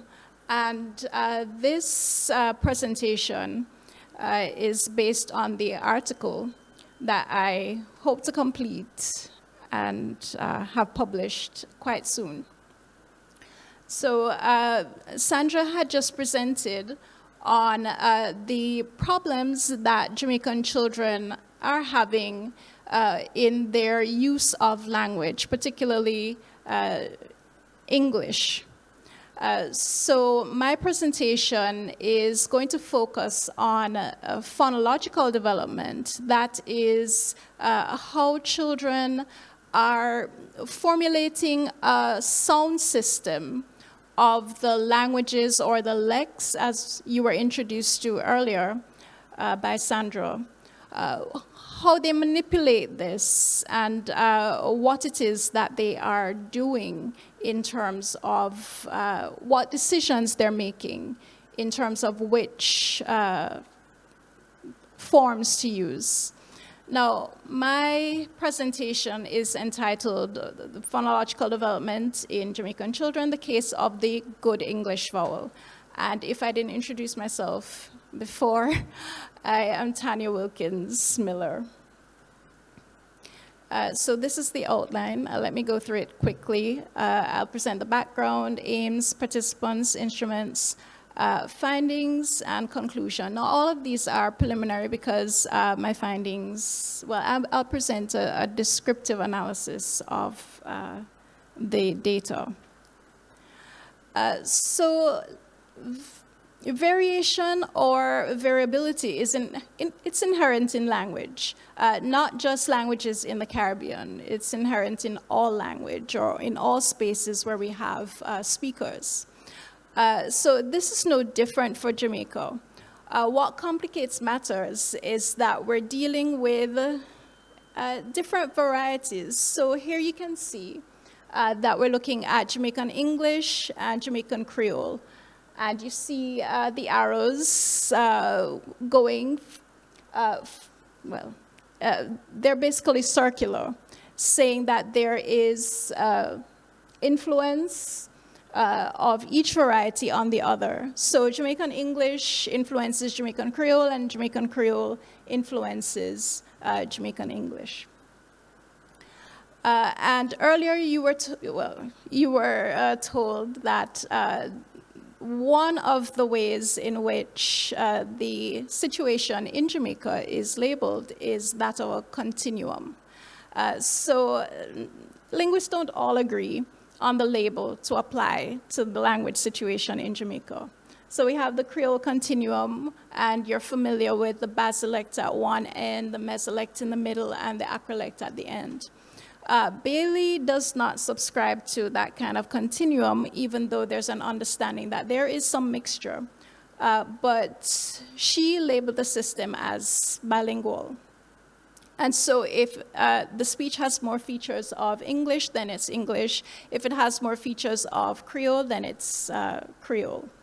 And Devonish and Harry and Devonish and Walter speak of a diglossic situation.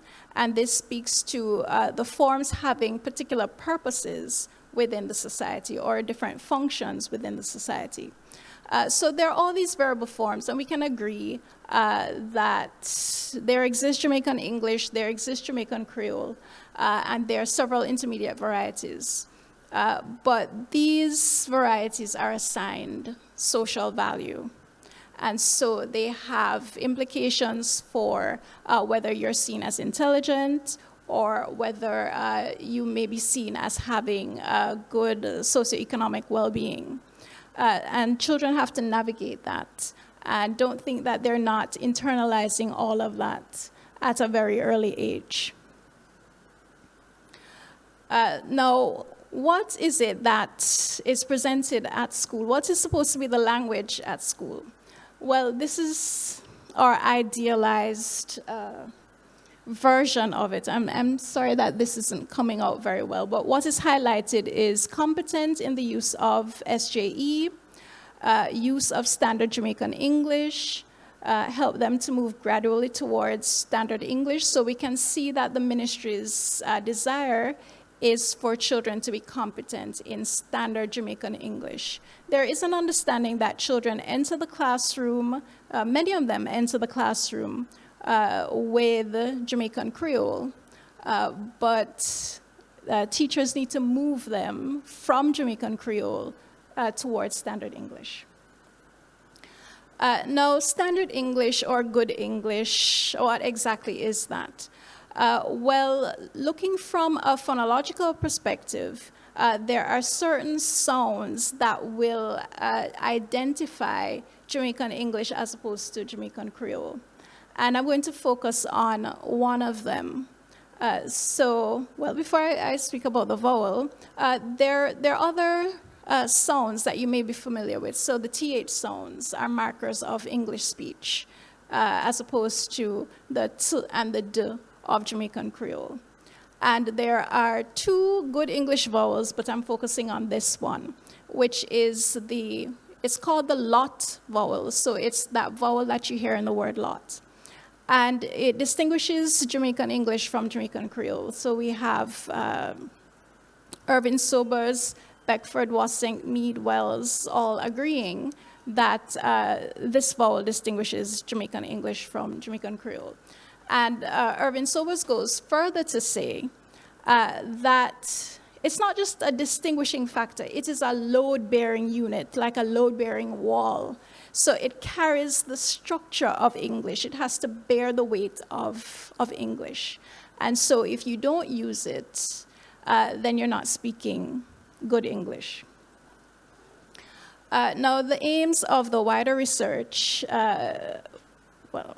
were to investigate how two groups of school-age children recognize and reproduce selected phonemes that are present in Jamaican English but not in Jamaican Creole.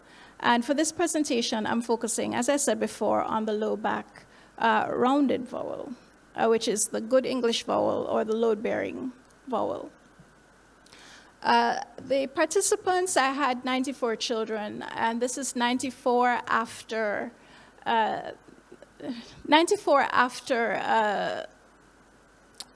those who did not do well on the baseline tests were removed, and these were the children who responded to the task. So here you see I have a set of grade 2 children, a set of grade 5 children, and purposive sampling was used to identify the schools. So they're from 4 government-run primary schools, 2 above average on the grade 4 literacy test, and 2 below. So one of each from each parish, and one was from St. James, the other from Kingston. And here's one instrument. So it was a listening and production task, basically a repetition task, and it was presented to the children as games, or a game. So the children would press the button to hear the name of the animal, and then they were asked to repeat the name of the animal. So here are some preliminary results. I've highlighted areas in blue. So you can see for the English vowel, we see 100%, 92%, 86%, 77%, 92%, 90, 100, 100. So things are looking good, and it means that after a year of primary level schooling, children have acquired this English vowel, and we can all be satisfied and know that things will work out well. But then let us look at the native form. So this is the vowel A, which exists in both Jamaican Creole and Jamaican English. But here you see the accuracy rates are a little lower. So we have 78%, 75%, 57%, 77%, 50%, 60%, 50, 64. So why are children doing so poorly or less well on a native form? So may I, please? So it appears that for Jamaican children, they are internalizing a conversion rule, but they haven't learned it well yet. So wherever there's a Jamaican, wherever there's an A, then you should produce A. So even if you hear A, and you're going to say A, if you're speaking English, you need to say A, because that is good English. So they're performing better on the Jamaican English form, but not well on their own native form, which suggests that they are not just using the acoustic signal. That is, they're not just listening and repeating, but they're using sociolinguistic decisions to determine which vowel to produce. So if I'm in a school environment, then I'm speaking English, so all my As are Oz. And for the errors, most of the errors were Oz.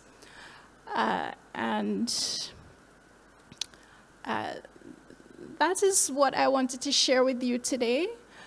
Thank you for listening, and these are my references.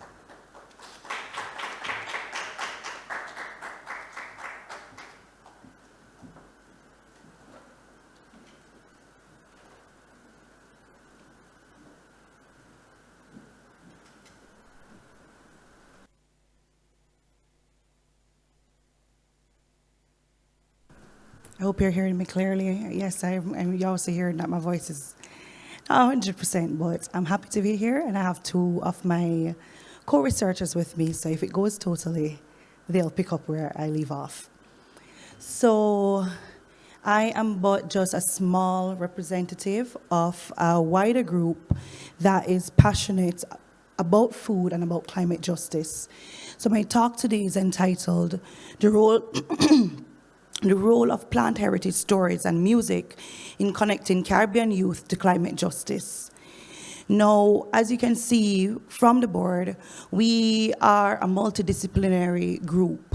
We include researchers in anthropology, cultural studies, in geography, in biotechnology, and you name it. We have researchers from Salises, and we also are a blend of Caribbean and European researchers. So we are one of the best examples of collaborative research that there is. Now, in terms of the project background, the title of our research that we conducted was Recipes for Resilience, Engaging Caribbean Youth in Climate Action and Afro-Descendant Food Heritage through Story Mapping and Song. We implemented this research between September 2021 and February 2022. There were 25 Afro-descendant and indigenous youth aged 14 to 20 from several Caribbean countries. In fact, we were well represented across the region. And we had engaged them through our youth partners, our youth partner organization, the Caribbean Youth Environment Network, and the Black Open University in the United Kingdom. So in terms of the objective of this research, it was to connect Caribbean youth to their elders through activities that encourage young people to reflect on their own food behaviors and how they may differ from older people and why these changes matter in the context of climate adaptation, resilience, and justice for Caribbean people of African descent.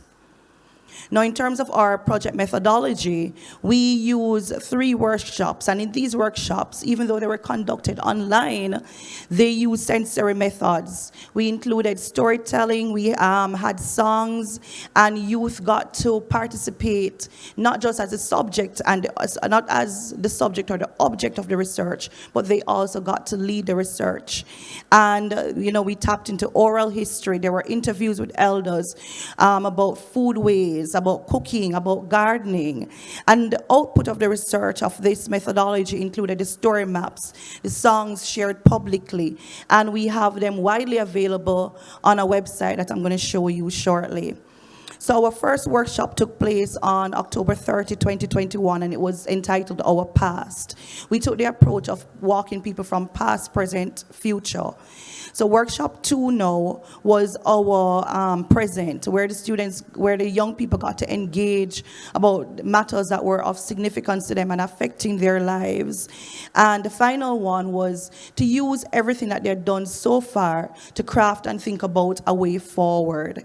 And all of this was presented in our closing ceremony, which was held last year on February 25th. Now, in terms of our methodology, there was, we had, for example, narrative reading, poetry reading. We use images, songs, and we use pictures to kind of like stimulate responses and to find out from students, from young people, how they felt about it. Now, in our first workshop, we had used Padlet, and we started out with soft questions. So, what did you have for breakfast? But while it was soft questions, it also allowed us to explore just the fact that there was a dichotomy. There were some who were still very much interested in ancestral foods, and there were others who were having like bagels, sandwiches, orange juice, fast food. And all of this comes into the song that we're going to talk about. In workshop 2, my colleague, she's right there, Dr. Thea Edwards, did a very brilliant presentation on using the harder they come as a tool to kind of draw out and talk about things like food forest and how those things are the kind of agriculture and planting, how those things can help and how they're part of our heritage and how we do that research. But why it's so important is that her presentation allowed the young people to respond to it. And we got from them some of the stories that I'm going to show you shortly. Our final one now was where we came together to write that song, right? So we created a song, a kind of calypso, soca, reggae, and I'm hoping I get some time to play it for you. And it was like the whole songwriting process that kind of engaged what was done in workshops 1 and 2, and the various presentations and interviews with the elders and their own experiences. And although they were so young, they also lamented on where we are. So this is where the stories came in. They spoke about just the foods, the fact that some of them could no longer grow the foods and also, make the foods that their grandmothers made. Some of them in their lifetime witnessed the rise of urbanization, that farmers' markets in places like Trinidad and Tobago were replaced by highways. And so access that people had to fresh food went. Now, traditional farming techniques, some still had grandparents, particularly those of indigenous heritage, still got to tap into those ancestral roots. But one of the things that came out as well was also community survival techniques like run a boat. And there were different names for it across the Caribbean. And I'm sure we all know what run a boat is, right? And the other thing, some young people lamented that there was now a reliance on fast food and packaged food. And while they consumed these foods, you know, quite a few of them were also aware of the impact that it was having on their health. And of course, traditional tree distribution techniques, and one of which, even when I was growing up, it was not uncommon for you to be giving seeds and plants to others to grow. Now, in terms of the first project outcome, we have the song Recipes for Resilience, and I'll play that when I'm closing, and walk you through our website. Now, we actually created a website that tells us about the research group, but it also puts the outputs here so that anyone who is interested can access it. So the story maps appear here, for example. So if you click on Caribbean Story Maps, it will take you, well, while they're doing, yeah, I'm hoping. Right, so it will look you at tour of the Caribbean, from corn to okra, cassava, coffee, yam, and this was contributed by the various research members, but it's here as a kind of digital archive. And of course, I have 2 minutes, so I can play the song. So this is one of our proudest achievements, and it kind of puts together all the stories and all the emotions that came out. So here we are. All right, let me do it.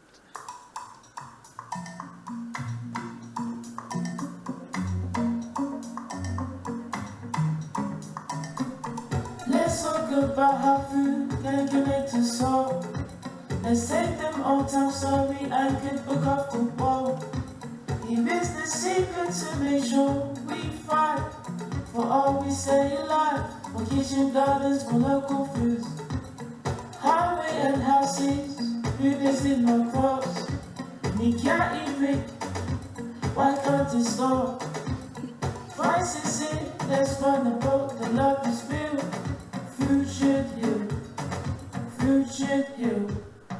Food and assistance, climate resilience, nice to make the planet nice. Hurry, hurry, nice to make the planet nice. Hurry, hurry, the time is moving fast.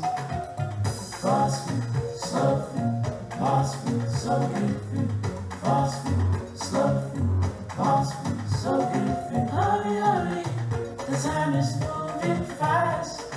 Hurry, hurry, the time is moving fast. Finger licking good, but ain't all good. Disconnected food from the farm, make me forget who we are. Come take a walk down memory lane. Mama's beef stew, grandma's great cake, pepper, belly, African bicycle. It's not my fault. Don't forget the bone and the other sweet things too. And the grease if you hear you too. You hear the stirring in the kitchen. Okay, unfortunately, I can't play the whole thing, but it's there on our website. So what were some of the lessons learned while we did this project? You know, there's a role for music, for that kind of arts-based approach. Oftentimes when we hear about climate change, climate justice, and climate action, it's approached through this very scientific lens. And if I said to people, guess what, humanities, the arts, that we have a role in that discussion. And they would say, what? But it shows us that we are here and what we do is important. And music is important because it captured the feelings of the talent of the young people involved. And these kinds of methods, these methods of the stories using history, heritage, you know, to capture youth imagination is very important. They still have a place, and it's still very important because a lot of the young people, particularly those of indigenous heritage, saw themselves in these stories and that the world was passing them by and it was changing. But they were grounded in their own realities.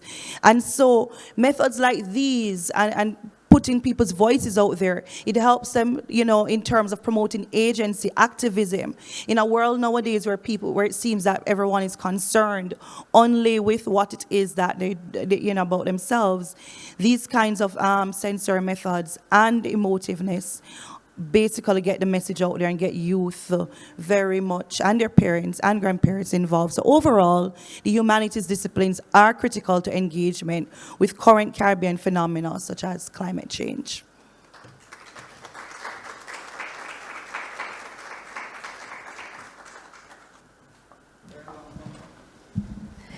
So just to remind us, we had a presentation looking at the Creole language situation. Both presenters sort of complemented themselves, presentations complemented each other, Sandra Minot and Tanya Wilkins. And then we have Nicole with the climate change project. My words, not theirs. They will tell you better about their titles. Any questions, comments? I think as I have the microphone and I'm waiting for the question or comment, it is interesting that we did not plan the three to happen at the same time. But the climate change issue is also a language issue. And so I want to challenge the three of you now to tell us how you see connections, what connections you see among the three projects.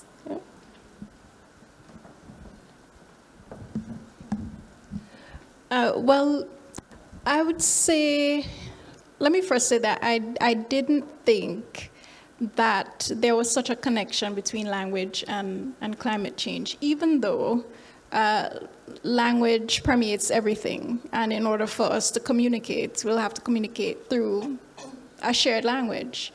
And so it seems as if we can have any kind of interdisciplinary project that involves language, whether it be climate change or medicine and so on. So language is critical. The study of language is critical. So, of course, I'm based in cultural studies, and, you know, for us, language is very crucial. Language is embedded in everything, and one of the most important aspects about language is just how it reflects ourselves and who we are, and the kind of music that we produce, and the language, I would have to say the language of climate action and climate change, but it needs to become more accessible to people out there for them to realize the scientific language and the scientific approach is simply not working. There is an alignment between language and climate urgency. The climate urgency is a current phenomenon, and so is Creole robotics. It is etched in AI, artificial intelligence.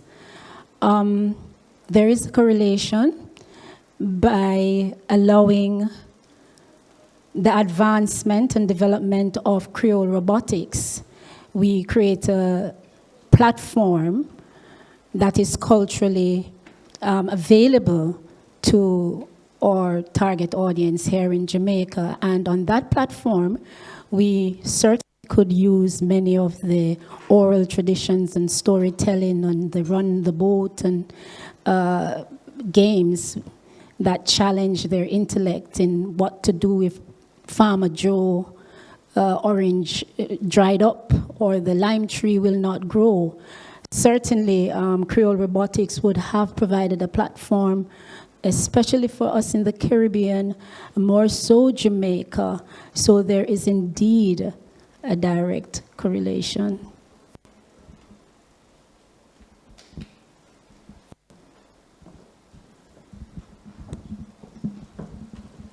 Thank you, ladies, for 3 great presentations. Nicole, I heard finger licking good in that song. And I was wondering at the beginning of your presentation how you managed to get the youths to engage with food that wasn't chicken. Because, you know, a lot of younger people don't eat anything but chicken. So could you just tell me about that experience? Well, it helped because quite a few of the young persons that we had in the group were of indigenous heritage, so they already had that experience.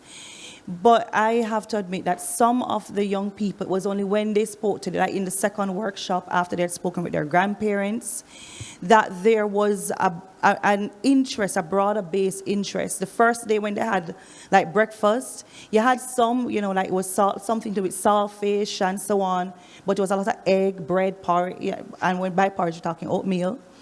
But by the second one, they were a little bit more open, and we had storytellers like Anthony Richards is a storyteller, and he by talking about these stories, they were better able to even frame their grandparents' experience and the experience of their elders.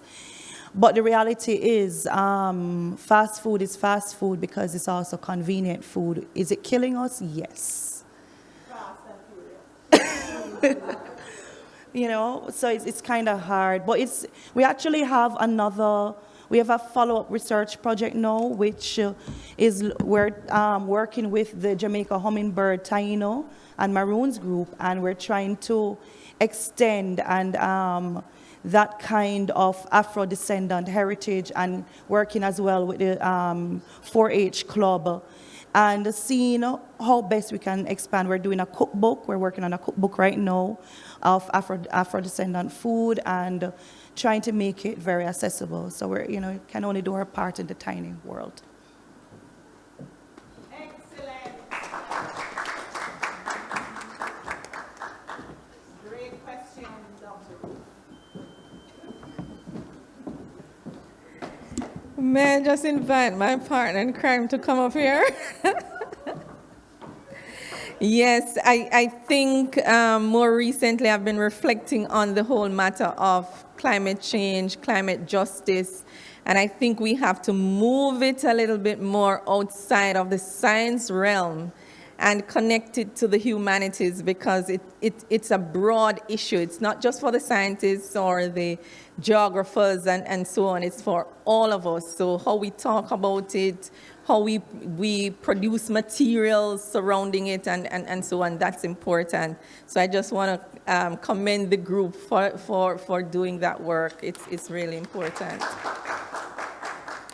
So as we bring the curtains down, we are really just appreciative for all the researchers who decided to share their research with us today. My idea is that the conversation continues and that this is really just a touch of the variety of research found in the Faculty of Humanities and Education.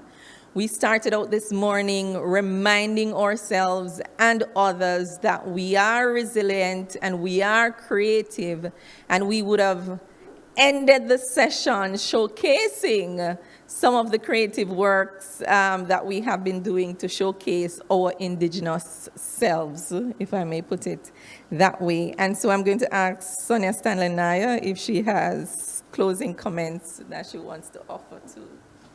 Thank you, Dr. Ruth. I said to her earlier, our star students.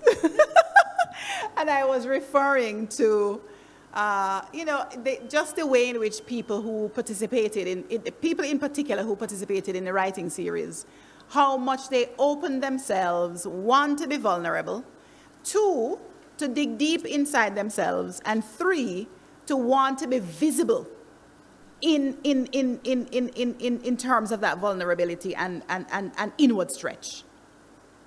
And of course, we are seeing the ways in which that played out, not just in the context of the writing group and those who participated in this second annual FHE Research Symposium, but for those who caught the vision.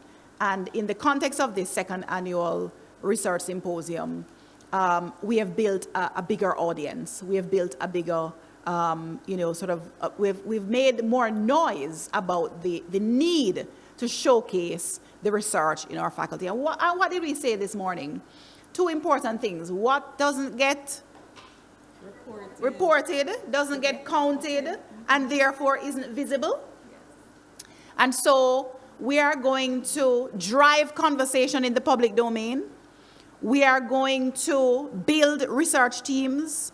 I could hear, for example, in the context of these presentations today, all of the ways in which we could have research teams and, by implication, grant funding, solicited for the research. So there is so much potential, and I think that just go and catch the vision, because we have a plan, we know the plan, members of the A team know the plan, and we're going to be bigger and better in the coming academic year. Thank you. So finally, we big up ourselves first. Then we big up the MITS team. I think we also gave them some surprises, but they rose to the challenge, and we're so appreciative of the team. I really need to single out Mr. Ishmael Preston.